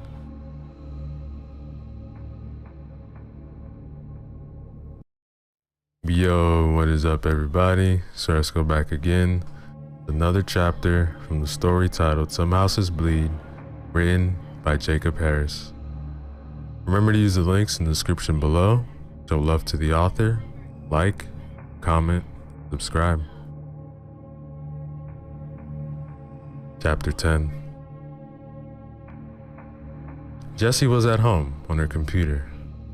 Her investigation into Raid's odd choice of houses was continuing. As she worked, she was on the phone with Maria. The houses must be haunted by its victims. It all makes perfect sense now. Ray's a serial killer that kills his victims in these houses, so they become haunted, thus satisfying his sick and twisted desire to have sex with ghosts. All of the houses were reported to be haunted years before Ray ever moved into them. Girl, you gotta poke holes in every theory I have. It just doesn't make any sense. Ray doesn't believe his house is haunted. Every time something out of the ordinary happens, he always has some kind of explanation. You think he's some kind of debunker or something like that? Look, whatever Ray is, you have got to finally start taking my advice and stay away from him. If he isn't a serial killer, then there's a chance he's something even worse. What's worse than being a serial killer? He has a small willy, that's what. What? Before either could say another word, the distant sound of glass breaking and kids screaming could be heard on Maria's end. Girl, I gotta go. Someone just broke something, now I have to go break them. And with that, the call was over. Do these houses have a connection? Wondered Jessie, scanning over the information on her computer screen. Or is it just all one big coincidence? That night, Ray, who now had bandages all over his body due to his most recent accident, was having a dreadful time in bed. He had been able to fall asleep, but he was suffering greatly. Every dream that came to him was of Lacey, but none of these dreams were of the moments Ray cared to remember. Ray and Lacey were in bed. It was very late, and Ray was on the verge of falling asleep. The room seemed even more dark than usual. Ray, you awake? Ray wanted to speak, but he was far too tired to do anything more than lie with his back to Lacey. I just wanted to say that I wish it was you who was going through this. You're the one that should be sick, not me. What makes you so special that you don't have to experience this? Why does it have to be me? Ray was no longer on the brink of sleep. He was wide awake, but far too shocked to say anything. I can see it on your face every time you look at me. Think I'm pathetic, don't you? Do you think somehow that I'm getting what I deserve? How dare you think these things of me? I won't let you get away with this, Ray. One way or another, you're going to regret this. Ray had opened his mouth and was about to say something when Lacey spoke again. You're a shitty human being, Ray. But you're an even shittier husband. I hate you. Ray was ripped away from his slumber after being forced to live through one of the most horrible moments of his life. Being quite parched now, Ray made his way downstairs into the kitchen, where he quickly drank down a full glass of water. On the way back to his bedroom, Ray stopped by a picture of Lacey in the living room. When he picked it up, the glass cracked. This is what happens when you buy a picture from a yard sale.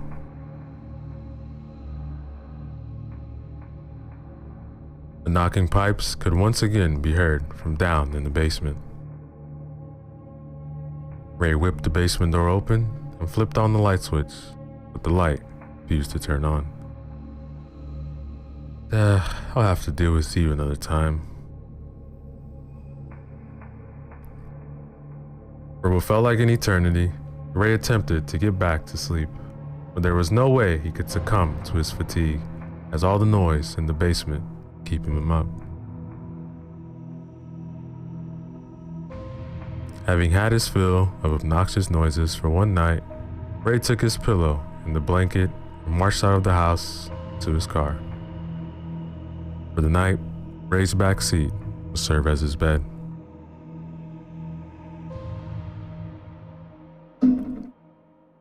As Ray tried his best to get comfortable in his temporary bed, Agnes was watching him from an upstairs window. Ray was jerked awake the following morning by an elderly couple out for a walk. "Go sleep somewhere else, you bum," exclaimed the wife before banging angrily on the window. The first order of business for Ray that morning was to go to the local hardware store and buy some supplies to put an end to the banging pipe once and for all. Ray's haggard look got him more than his fair share of looks. "You look like hell, son." "Well, I feel like hell." With no one being home, it was the most perfect opportunity for Estill and Warren to sneak their way into Ray's house. Warren was quite the lockpicker, so the couple had no trouble getting in. Warren was about to light the curtains in the living room on fire again, but Estill stopped him. "Look, there's no need to rush it. Just start fire in the basement." "Why will we do that?" "Because we start the fire on the ground floor, then it'll burn both upward and downward. It'll take too long, and it'll give the fire department time to put it out. We start the fire down in the basement, then it only has to burn upward." Looks and brains. The couple hastily headed to the basement. Estill flipped on the light switch, but the light refused to turn on. Fortunately, the pair had packed flashlights. Even during the day, the basement was as dark as the endless void of space.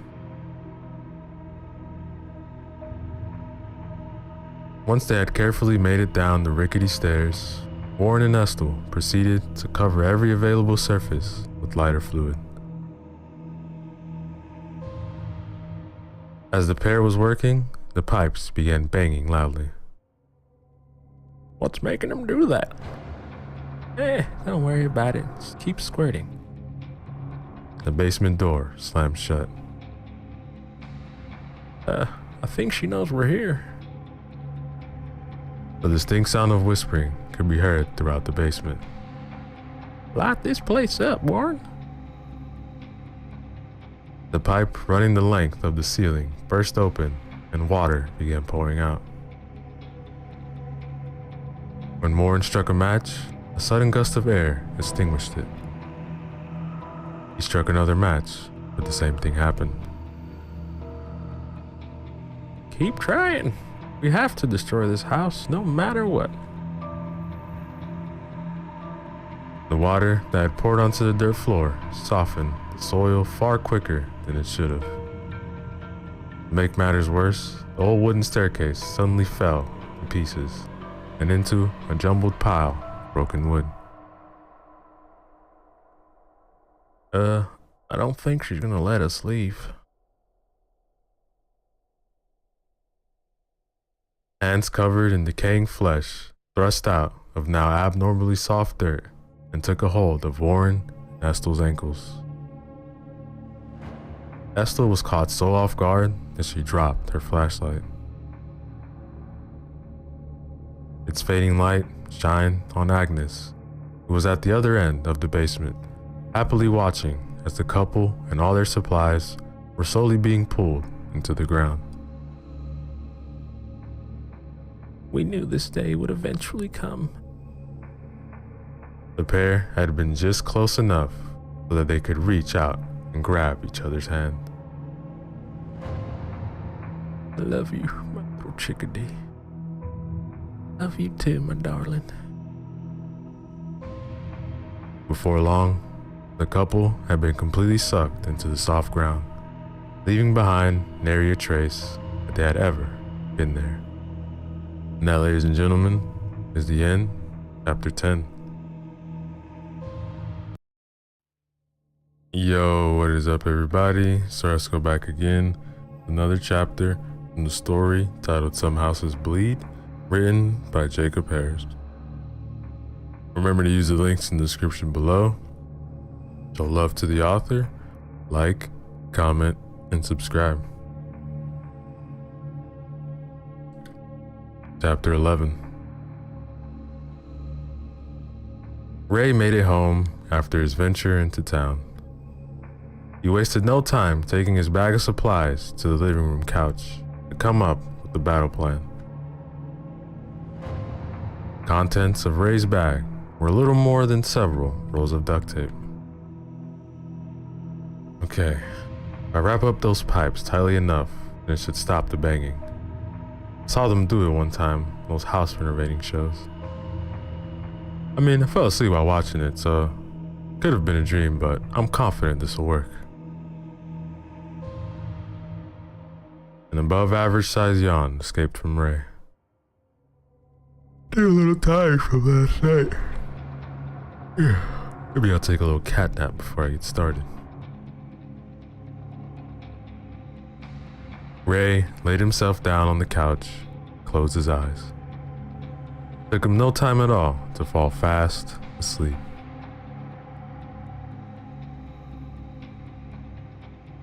Still quite obsessed with the mystery that was Ray, Jessie was at home, glued to her computer. She had read about every article and watched numerous videos on the houses Ray had once called his home. The more she researched, the more frustrated Jessie became. She had nowhere near the nerve to ask Ray what his deal was, but she had come to a dead end with her investigation. Why? Why do you keep moving into these houses, Ray? Jessie had Googled an address and read most of the articles about it, but an article at the bottom of the search had gone unread. Its title seemed strange, even for a haunted house article. Haunted no more? With newfound energy, Jessie began reading the article. It began like all the other articles, explaining the lore of the house and the experiences of former house owners. But unlike the other articles Jessie had began reading, this one went on to explain how and all paranormal activity had ceased. Jessie eagerly clicked on the video link attached to the article. As she watched the video, an interview with an old man piqued her interest. House used to be haunted, not anymore. The damnedest thing. For years, all you heard was how bad the house was. Now, nothing. Jessie eagerly typed in another address. Like with the last one, she found unread articles at the bottom of the search. The current house she was investigating had been the former home of one of Ohio's worst serial killers. This article, too, had a video. We really couldn't afford to rent any of the other houses in this area, So we had no choice but to rent this place. We heard the stories and hoped that they were just stories. We've been here for almost 6 months now and nothing has happened. The perfectly normal house, said a woman. Jesse Googled another address, and after reading the article, he watched a video of a pair of paranormal investigators recording their findings. There's nothing here. Yeah, the house is completely clean. From all the stories we heard about this place, we expected to find more than enough evidence to declare this place being haunted. There wasn't a trace of paranormal activity. Someone must have busted all the ghosts before we got here. Jesse continued to scan articles and watch videos. As odd as it was to discover that Ray had lived in so many haunted houses, it was just as odd to find that those houses were now considered to no longer be haunted. Brought my kids here last summer to scare them for being bad in school. We didn't find no ghosts here. All we found was a bunch of bullshit.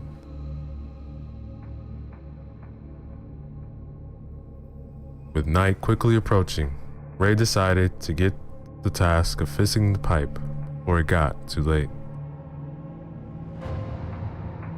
He whipped open the door to the basement and was about to take a step onto the stairs that no longer existed, but something stopped him. Flipped on the light switch, but the room remained dark. Fortunately for Ray, he had a flashlight with him. Ray shined it downward and was shocked to find his stairs lying in ruins on the basement floor. What the hell happened here? Termites? Ray left, but returned shortly after with a very long ladder. It was just as old and rickety as the stairs had been, but it was far better than nothing. Ray placed it in the basement and ever so carefully began climbing down. This is good. You're getting stuff done. Ray was unaware that Agnes was waiting for him at the bottom of the ladder. Before Ray knew it, the ladder had begun to tip over and was now on its way down. Ray jumped off, but hit his head on the ground quite hard. The bag of supplies that he had been carrying were flung all the way to the other side of the basement. But the worst part about the accident was that Ray had fallen on a very sharp piece of wood, which had plunged deep into his side. The pain Ray felt as he was removing it was excruciating. I told you to buy a new ladder, but you just had to be cheap. Thoughts of Lacey began filling Ray's mind as he slowly slipped into unconsciousness. They were all happier times of either smiling or laughing, and that made Ray smile. The thoughts took an awful turn immediately as Ray was forced to watch his most horrible moment. Ray, who was covered from head to toe in his own blood, had just forced a large knife into Lacey's chest.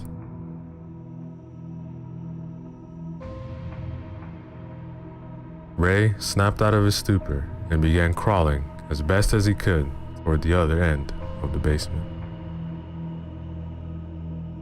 Light above him began to flicker. To call for help. Bet that dumb superstitious cop is gonna show up and start wagging his finger at me. I told you this place is haunted. Most accidents in the home happen due to stupidity, not ghosts. Yeah, that'll shut him up. Agnes was near the fallen ladder, watching Ray intently. Whispers began filling the room. Ah, this place is too drafty. I have to replace the weather stripping before winter comes. The basement began to shake. And I'm on a fault line? Will my bad luck ever end? Woe is me.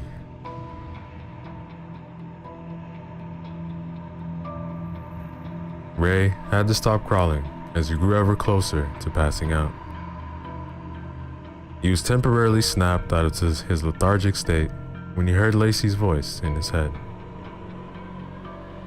Kill them, Raymond. Kill them all.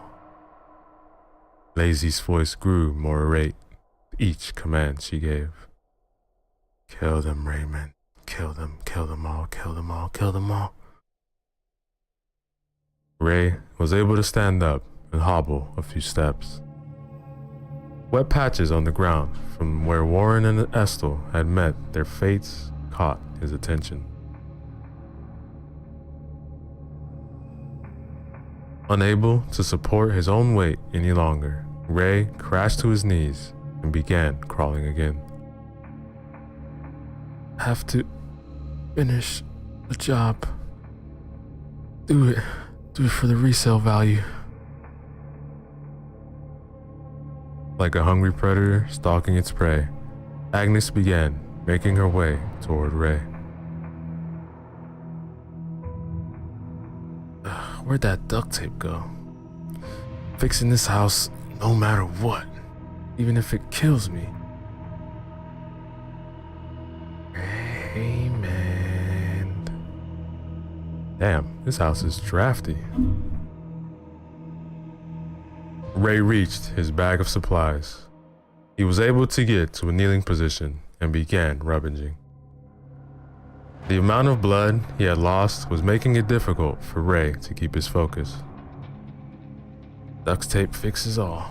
That's what I always say. Agnes was now within striking distance of Ray. Closing his eyes, Ray heard Lacey's voice once again. I love you, Raymond. Only Lacey gets to call me Raymond, said Ray. With the speed of a viper striking unsuspecting prey, Ray turned around to face Agnes. His eyes were now glowing a bright yellow. In less than a blink of an eye, Ray was upon her. A most horrific scream burst from Agnes, but it didn't last long. Ray absorbed the witch into his body in the matter of only a few short seconds. Utterly exhausted from the ordeal, Ray fell flat on his back, his arms stretched out to his side. The bulb, which had always been flickering now, illuminated the entire basement.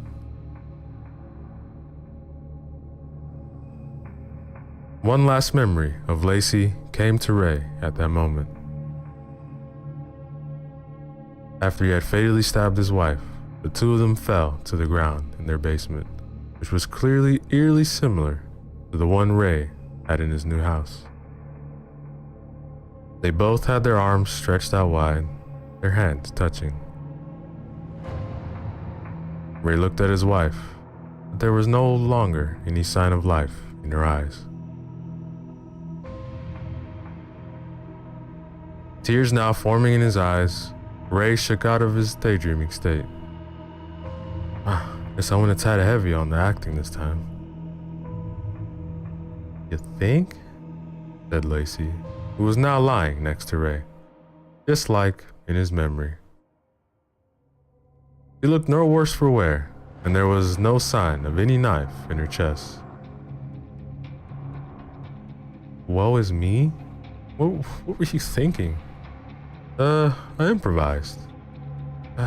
Never deviate from the script, Raymond. Told you that time and time again. Yeah, this was a tough one. I did everything to get her to drop her guard. You did great. Our jobs aren't over yet. There are lots of houses out here that need to be cleaned. I don't care if there's a million more houses. As long as you're here with me, I can do anything. I will always be with you, Raymond. I love you. When Ray turned his head to look at his wife, she was gone. That, ladies and gentlemen, is the end of chapter 11.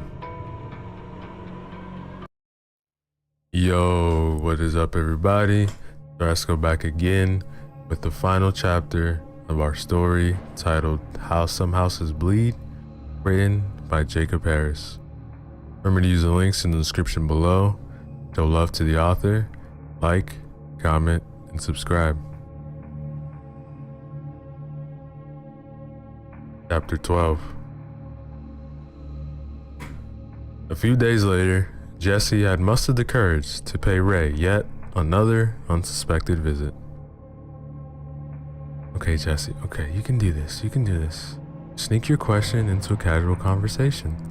Hey Ray, how you doing? Nice weather we've had these past couple of days. How come all the haunted houses you lived in are no longer haunted? Yes, that's how I'll do it. When Jesse pulled up to Ray's house, her heart sank more than just a bit. He found a for sale sign in the front yard.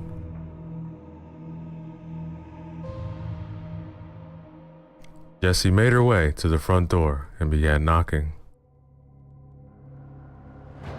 She was hoping Ray was still occupying the residence and not yet moved away. Ray, you in here? Ray?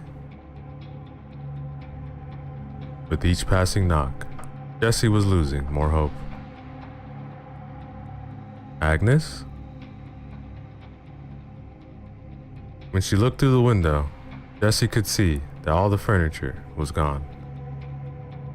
Left. Jessie was fighting back tears as she made her way back to her car. She stopped at the for sale sign, and her sorrow temporarily changed. Not only did he leave like a thief in the night, but he used a different realtor.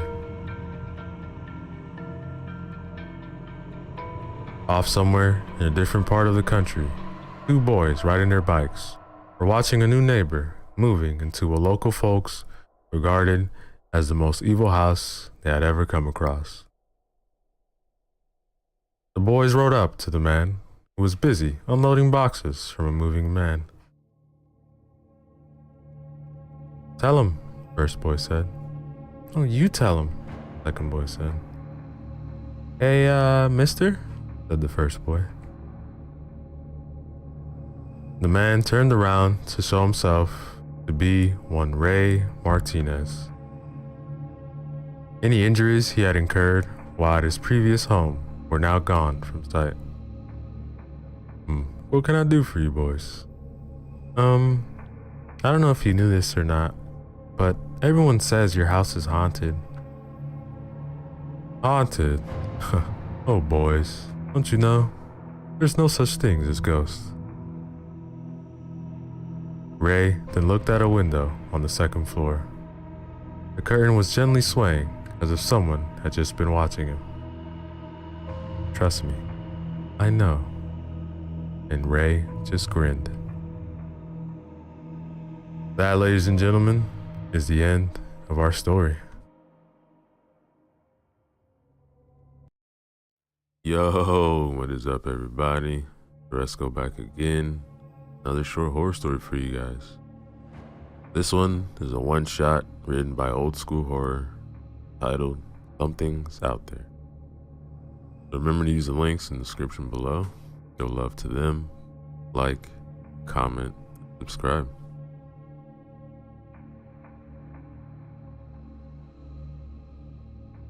Dark roads lead to dark places. These were the words which went through Jake Harris's mind as he was driving on the lonely country road. He was coming from a dark place, a place which was not physical. It was in his past, and no matter how fast he was driving, he couldn't get out of it. Guilt is a dangerous feeling.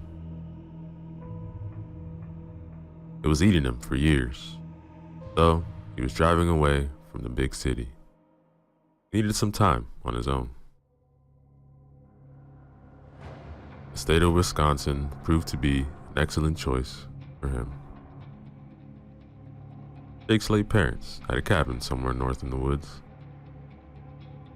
He was headed in that direction in order to escape for a few days.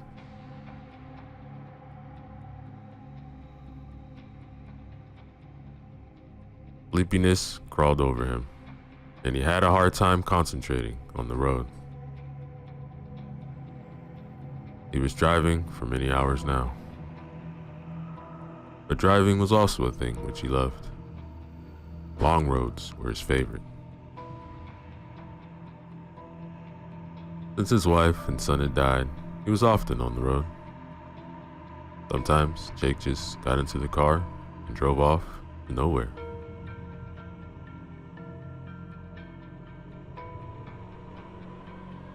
The road wasn't lit very well.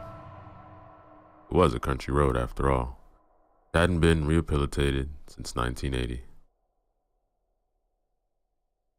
Now, in 2005, condition was already decayed by weather and because of the high frequency of truck traffic. Now, the trucks tried to avoid this road as much as possible because of the poor condition. Many of the lights weren't working, and nobody bothered repairing them. Jake had to pay extra attention to the road and anything on the side. He didn't want to risk hitting a deer or a wild boar.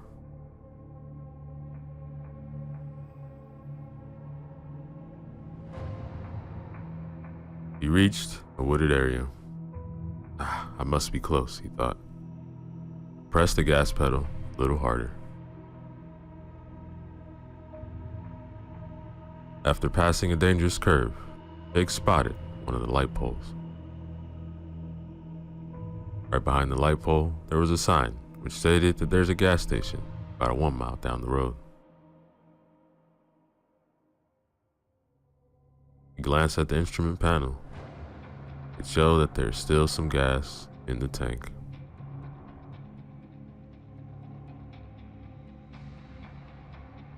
Glancing back at the sign, he saw that the light wasn't working properly. It kept fading, then brightening again. It was a strange occurrence. Jake couldn't remember seeing anything like that before. Then his eyes caught something here in its shadows. It looked like there was a person standing there. For a moment, he thought he saw a pair of circular red eyes. Or were they red lights? He slowed down a bit, but couldn't see more. So, he kept on driving.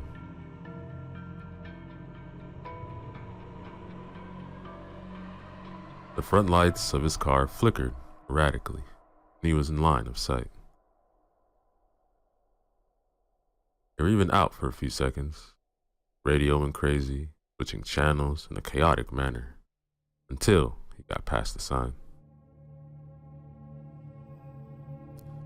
After about 30 yards or so, everything went back to normal.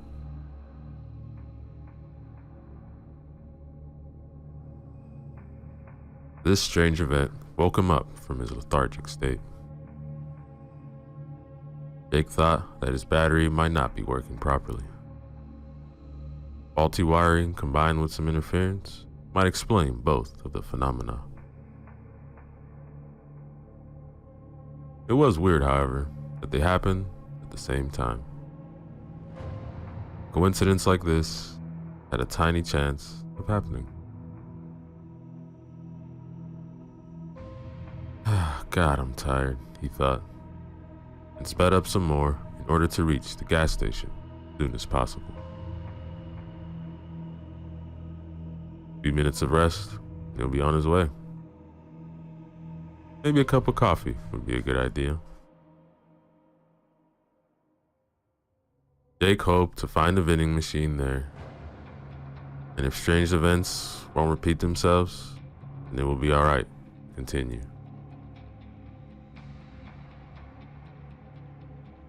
The tired man kept looking around to see if he can spot anything unusual between the trees.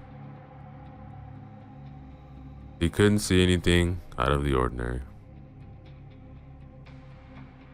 There were only oak and maple trees everywhere he looked. Lush vegetation surrounded the road from both sides. The dark parts, though, made him feel uneasy. He had to slow down and drive with extra care when going through those parts where the lights were out.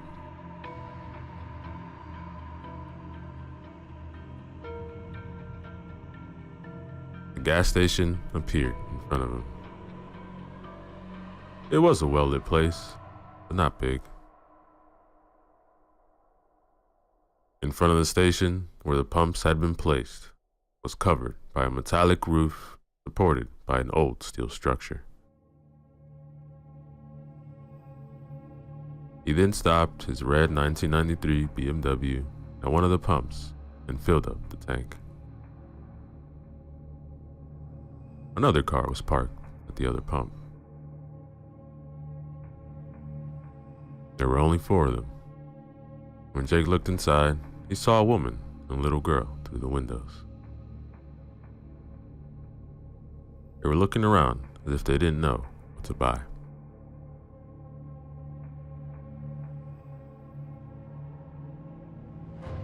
He looked around again, but couldn't see anything. Lights were all bright around the place, so he wasn't able to discern much of anything far away. What he had seen earlier left an uneasy feeling inside of him.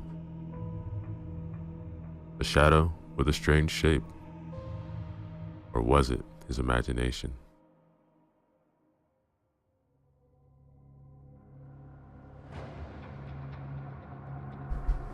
He got out of the car and pulled up the zipper of his leather jacket. It was a little windy around here. Autumn had already arrived, so the weather kept getting colder each day.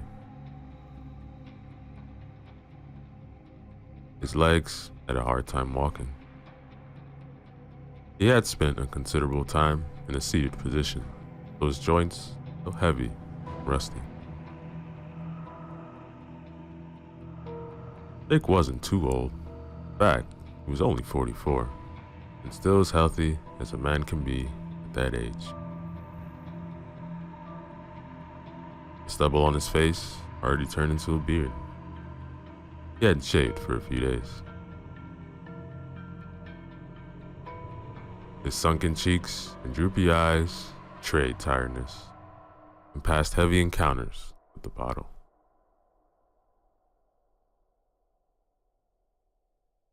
He filled up the tank, then went inside the station and bought himself a coffee from the vending machine.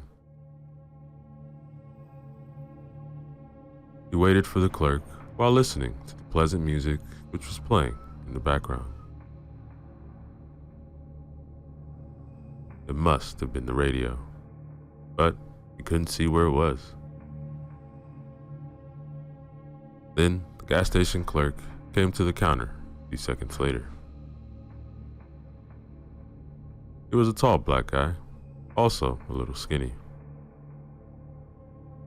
The man didn't look tired at all, maybe a little bored.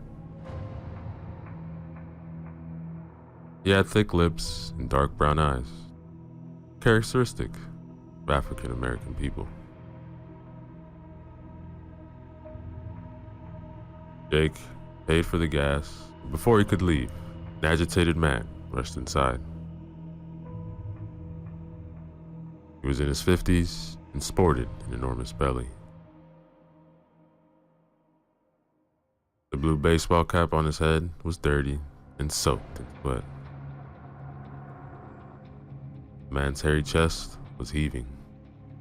Jake could see that because of the partially unbuttoned striped shirt the man was wearing. Hey, something's out there.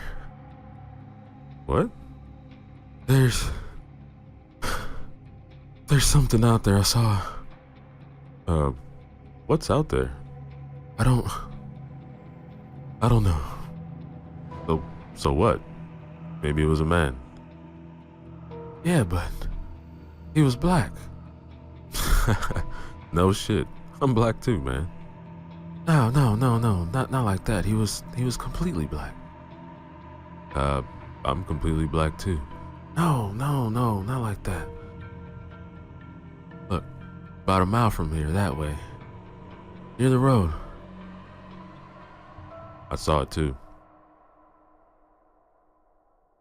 Look, I don't know what the two saw, but I ain't seen shit right. So with all due respect, please stop talking crazy stuff. Scaring the lady and her little daughter. He pointed towards the woman and child. They were close by. The woman was nice-looking brunette with long curly hair and had a decent physique. He was talking to her daughter, who also had brown hair and an angelic face. The little girl looked about 10 years old. Look, man, I think that what we've seen was just a trick. No, it wasn't. Look, I saw it moving. The lights in my car went out. I barely got here, man. Couldn't see a damn thing. Come on, man. Cut the bullshit. We're all trying to get through the night. So please, calm your ass down. Just after the clerk finished the sentence, the lights on the road went out. They all threw concerned looks towards the road. See what I mean? Are you people satisfied now? Oh, come on. Them lights weren't repaired in 100 years. Damn it. Alright, then I'm out of here. Whatever that thing was, it's coming. Hey, was it beside the big road sign? Sort of. It was further down the road, by the light post, not far away from the sign. The light wasn't on. Probably wasn't working. Anyway, I'm not sticking around much. Crept the fuck out of me. The guy's crazy. But deep down inside, Jake knew that the other man was right. Yeah, man, but haven't you said you seen it too? Look, honestly, I don't know what I've seen. Jake didn't like this. There was one more person who had seen the strange apparition, and there might have been something there after all. He didn't see it well, and didn't want to draw a conclusion. Might have just been a prank by local kids. You remember the story from the teens? What he saw earlier was eerily similar to that. A long time ago, he and a few friends cut a piece of cardboard in order to resemble an evil face. Then they folded it up to look like a cylinder. After that, they glued a piece of cardboard to the top and one to the bottom. It resembled a jack-o'-lantern in the end. They cut a hole in the back, put a candle inside. Then they stuck the thing on a tree in the park in their hometown. After nightfall, a young boy and girl came to have some fun where nobody could see them. When they noticed it, they got scared and ran away screaming. Jake smiled at the thought. He still saw their scared faces. It sure looked like one of those pranks. The woman and the girl just arrived at the counter, and the woman wanted to pay. Jake looked at the woman and her child. They both looked back at him, smiled. He did the same, then headed to the door.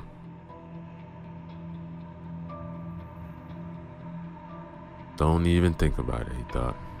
You don't deserve it. The little girl's face struck him. He resembled his late son, Clark. The girl had the same cheeks, very similar nose, and the look in her eyes, just like Clark's. She was smiling with her eyes too. She was beautiful. Her smile brought back some painful memories.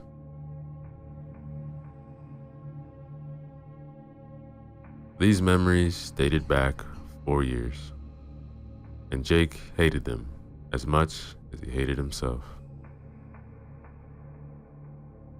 His wife and his son were no more because of him.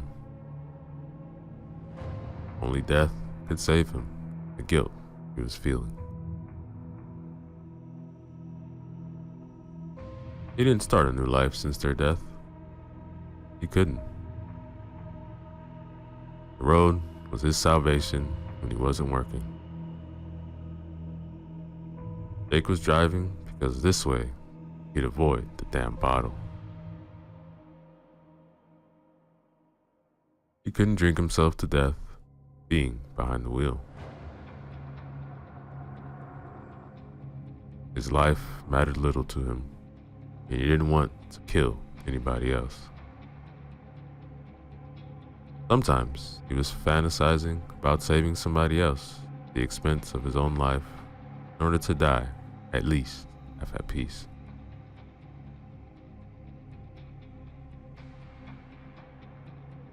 Jake walked out the front door and saw the big guy driving out the station. He was driving an old pickup truck, and Jake was wondering how it was still in one piece and didn't fall apart 100 years ago. The man wasn't hesitating much. He must have stepped on the gas really hard because he was out of the road in no time. The fat man was speeding away, his decrepit excuse of a car, no working lights, and he disappeared behind the trees. He didn't get far, however, as Jake heard tires screeching and then loud crashing noise. Crashing noise was quickly followed by a harsh metallic one, then an elongated scream. Jake couldn't see anything because of the lush vegetation surrounding the station, but he knew it was bad. Rushed back inside right away. Hey, I think the big guy had an accident. All right, I'm coming right away, said the clerk. Grabbed the flashlight.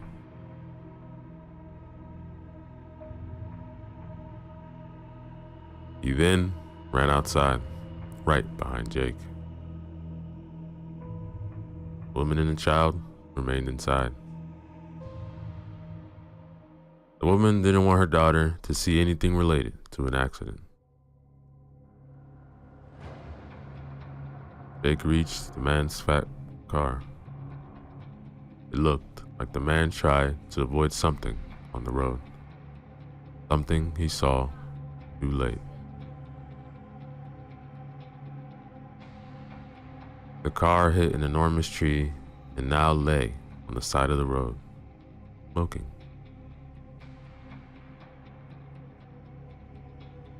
The two men looked inside the car, but they couldn't see the driver.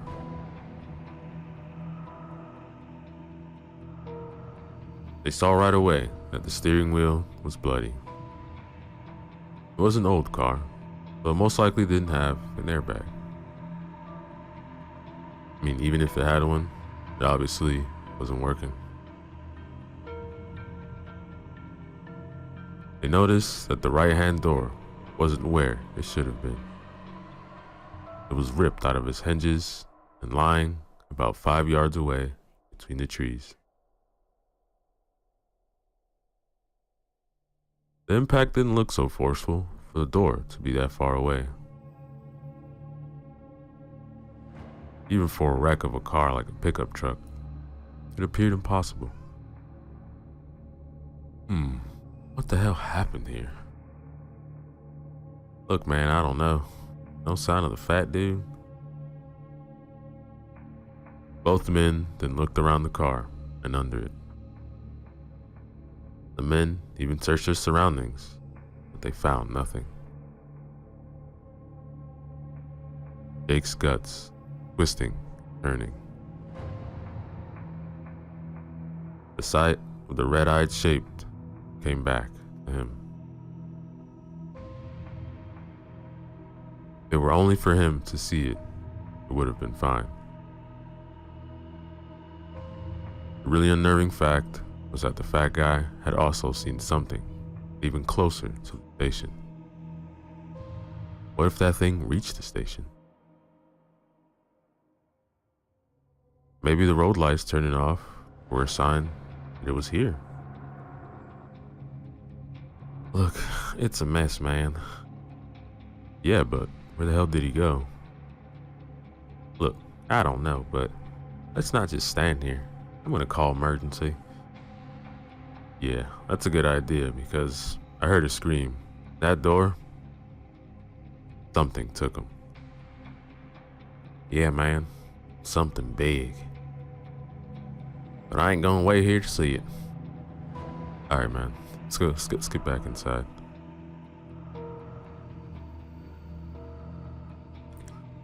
The men were heading back towards the station.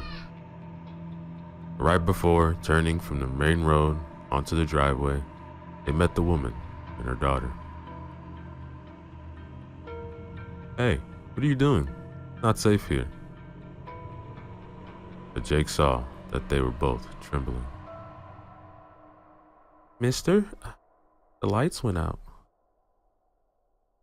Yeah, thought it was strange, so we came outside. We didn't feel safe inside. We heard something. Yeah, there were sounds coming from the back. Alright, look, let's get back first, and we'll see.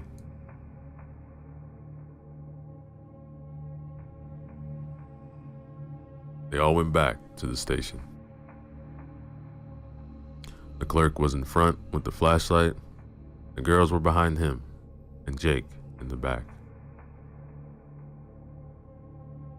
For a short time, he turned and walked backwards. He kept his eyes on the road, but couldn't see a thing. The night was still, and nothing moved on the moonlit road. Not a car passed as he arrived. It really did seem like an abandoned road. He was wondering why the owner of the gas station hadn't gone out of business. It seemed that the owner made little money out here.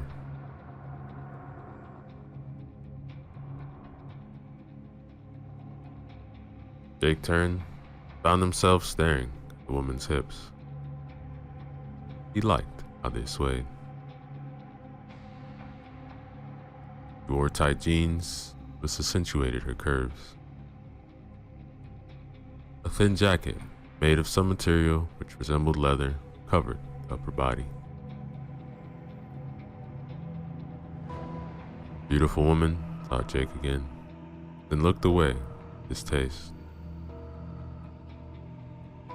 The distaste was for him because he began fantasizing about some woman or people dying. In the end, he thought, primal urges always win.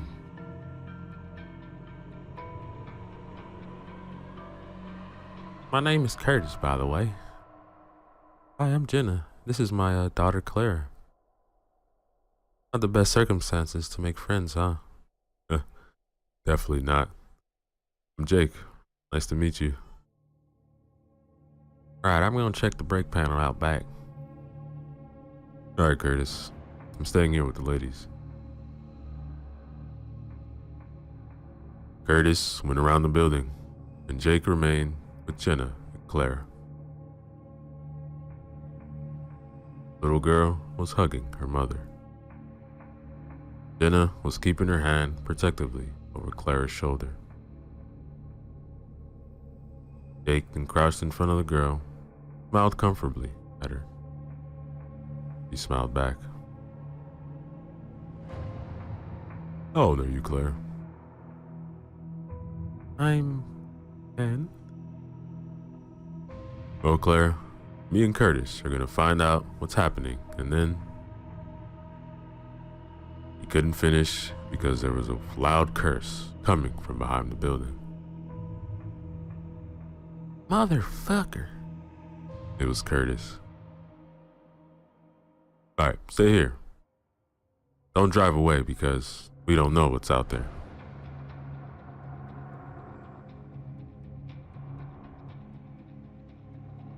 Jake ran after Curtis and found him frozen, a blank stare on his face. When he turned toward the breaker panel, he saw what frightened the clerk. Blood and brains covered the panel surrounding wall. That guy's body was on the ground near the panel. His face was gone, along with about half of his head. Now they understood why there was no light at the station. The thing that took the man from his pickup truck brought him here, bashed his head to a bloody pulp on the breaker panel, which got damaged. What the hell? Asked Jake. He couldn't really say anything else. Look, this is why we got no electricity. Panel's broken. I'm calling 911. Jake and Curtis then ran back to the girls. They could see right away that something was wrong. What's wrong? Nothing. Come on, come inside, said Jake as calmly as possible. Oh, wait. What happened back there? Look, let's just go inside, please. The girls obeyed, and after they entered, they saw Curtis frantically buttoning his phone. Could somebody please tell me what's wrong? Jake then took her by the hand and pulled her away from Claire, and quickly told her about the body. She gasped in fright, but tried to muffle it with her hand. Jake told her they would try to call the authorities, solve the problem, without Clara knowing much of it. Protecting the little girl was imperative. He didn't want her to be traumatized at such an early age. Damn, my signal is bad. Here, let me try the landline. He picked up the phone, dialed 911, then waited. Somebody picked it up, then the line went dead. After a few more times, it worked again. The line didn't go dead right away, so he could speak to some extent, but then it went dead again.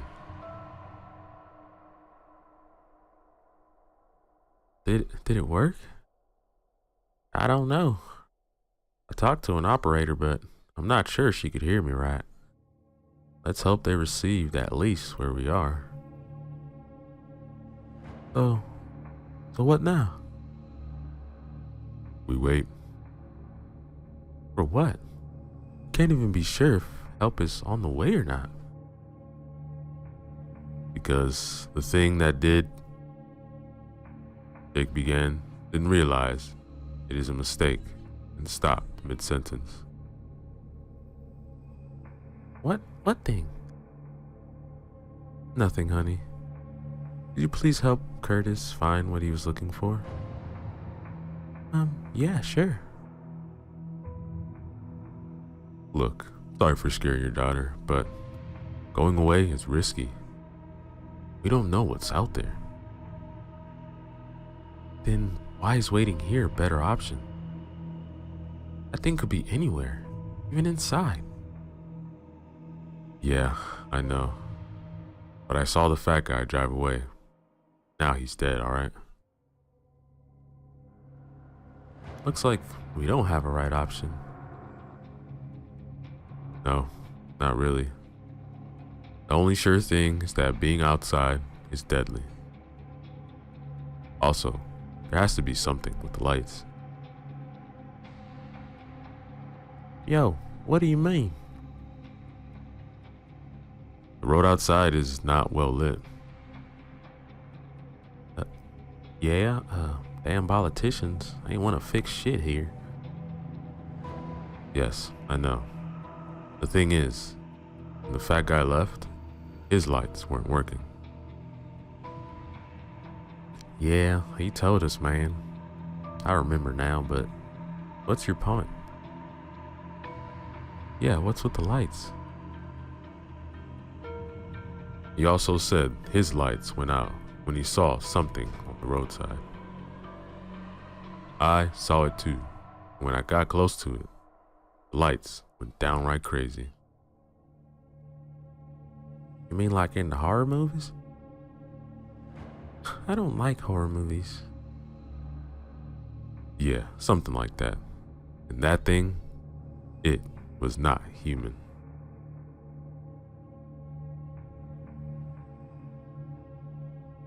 You listening to yourselves? Really? Horror movies? Monsters? You two must have smoked something. Alright, come with me. Excuse me? Look, just come with me. I'll show you something. I won't hurt you, don't worry. Alright. Watch my daughter, Curtis.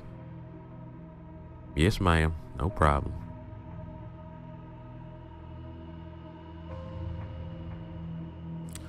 Jake took a flashlight from Curtis and led the way outside. He knew it wasn't a good idea at all, but he also wanted to make sure that Jenna understood the situation they were in. They went back to where the breaker panel was, along with the dead man. What the fuck? What? What's wrong? There should have been a dead body here. Oh my God, said Jenna, and her hands jumped to her mouth. The bloodstains were still there. Bits of brain were still plastered to the panel. It looked like something bashed the poor man's head against the panel with substantial force. Oh my God, what is that? Looks like a tongue? They stared for a second at the fat man's tongue, which laid in a small puddle of blood a few yards from the panel. Jake noticed that the bloodstains on the ground continued all the way towards the forest. He shone his light on the ground where the body used to be, and traced the blood-red streak till it disappeared in the darkness of the trees. That thing dragged the body into the woods. Yeah, but why? I don't know, maybe to eat it? Maybe. I don't know. But why leave it here first? Take it away later. Jake froze after his light beam fell on something he didn't see before. He gasped, and Jenna threw a half-frightened, half-worried look at him. "What's that?" They went closer in order to see what made the man stare, so dumbfounded, at the ground.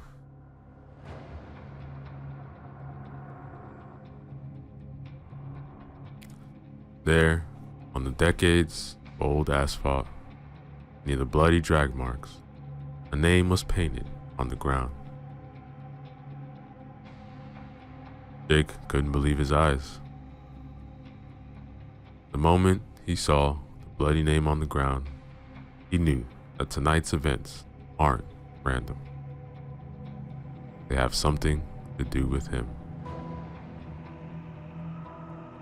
When he was pondering the implications, Jenna interrupted him. "Clark? Who the hell is Clark?"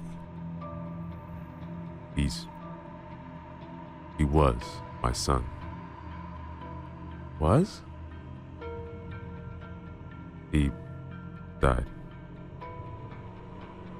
"I'm sorry." "Yeah, thanks. Let's get back to..." Then a loud scream interrupted him. It was Claire. Couldn't have been anybody else. "Oh no, Clara!" shouted Jenna, and ran back towards the front of the station. Jake followed.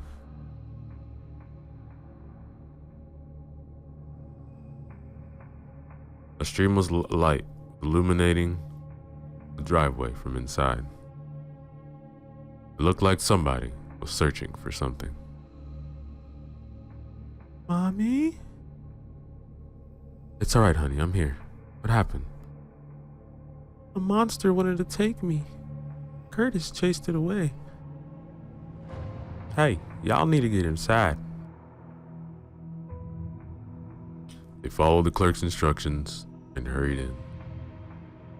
He was trembling from head to toe. His chest was heaving, flashlight in his right hand was shaking.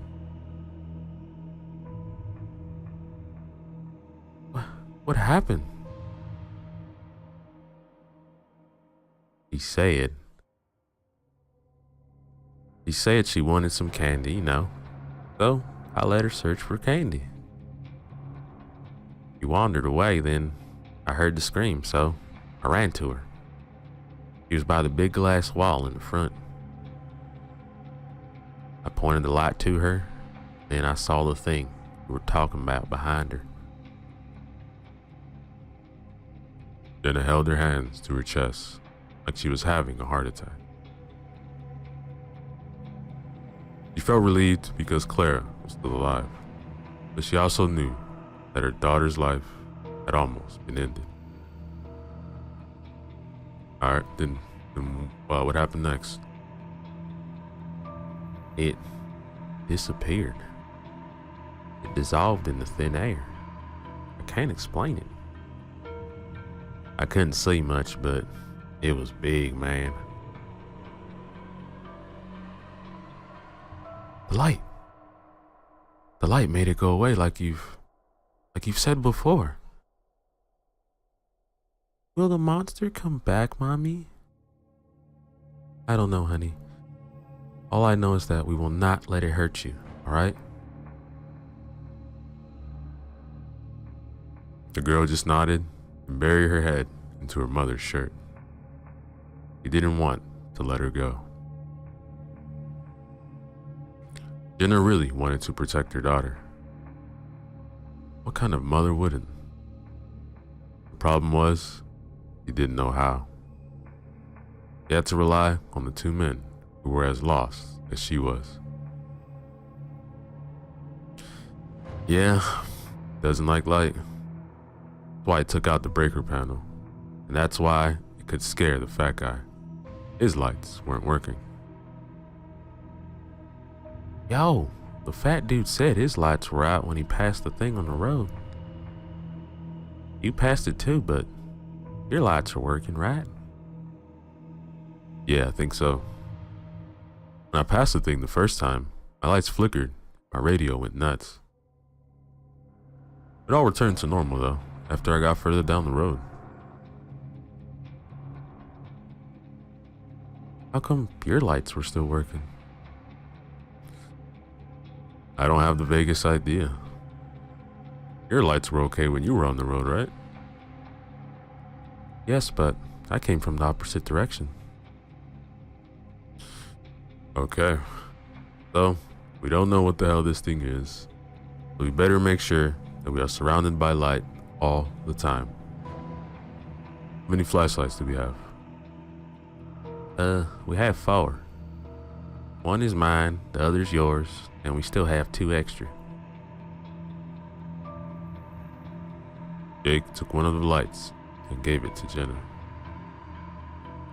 He took it and looked in his eyes with compassion, but also some hope. Jake seemed to her like a man who could save her, Clara. Not that Curtis seemed less capable to her, but she saw something in Jake. She didn't know for sure what it was. Maybe she saw in his eyes that he wouldn't hesitate a second to save him. Hey Curtis, have you seen anything unusual here lately? Anything which might explain all this? Yo, look, I'm working here for a month or so. Not sure as hell I ain't seen anything crazy going on. It around here and get weird until your ass showed up last night. Jake lowered his head. He was thinking. Maybe these events are truly tied to him somehow. But he couldn't understand how. I don't know, Curtis. Let's just get through the night, okay? Let's do it, man. Hopefully our batteries are gonna last. Aren't you selling flashlights here? Jenna asked, perplexed. No, ma'am.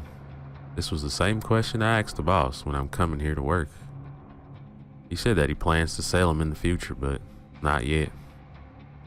Business strategies, you know. Or lack of them. Shit, Jake exclaimed after their flashlights went out. Darkness enveloped them, and they felt icy fingers crawling up their backs. Clara hugged her mother more tightly.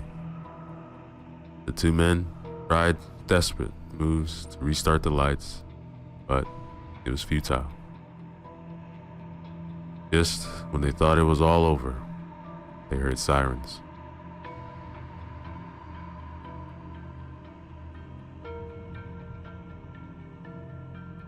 Soon, a police cruiser turned onto the driveway with its blue and red lights whirling around.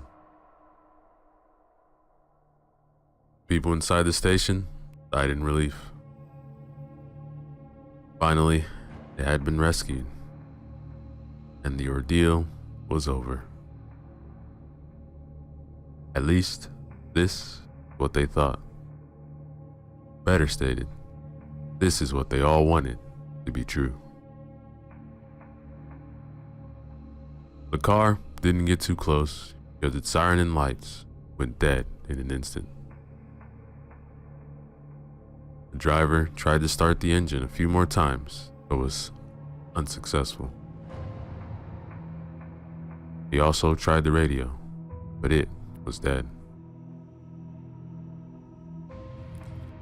Jake opened the front door and was heading out to meet the police officers, but then halted in his tracks.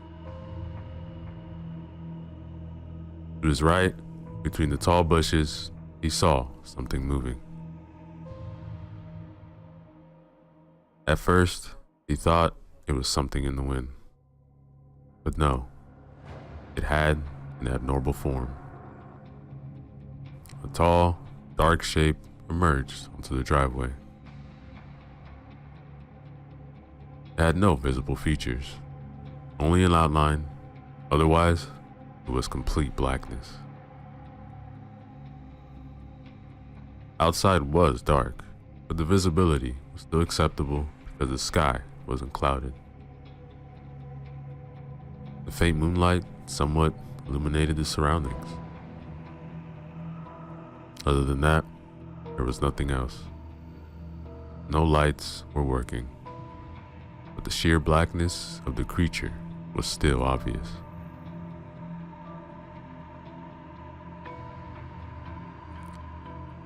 It looked tall, about 8 or 9 feet, and had wings.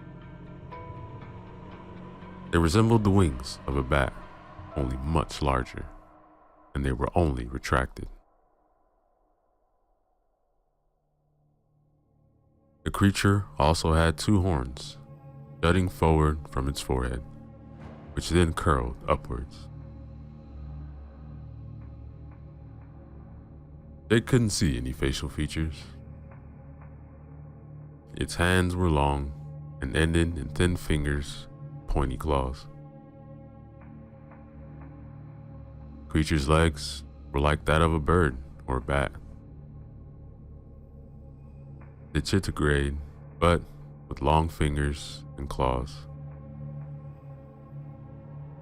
The only feature which stood out, the blackness, were the eyes. Brown and red, positioned in front of the face like those of humans. They were looking straight at the cruiser. Jake told the others to stay inside and began signaling the officers to watch out. He was waving both his hands frantically, shouting. He knew that this was his most idiotic thing he could do, but didn't want to have more people on his conscience. His wife and son were enough for him. Watch out! Watch out! To your left! The creature was already marching towards the car. Those inside surely noticed Jake signaling and approached the menace, because both front doors were opened with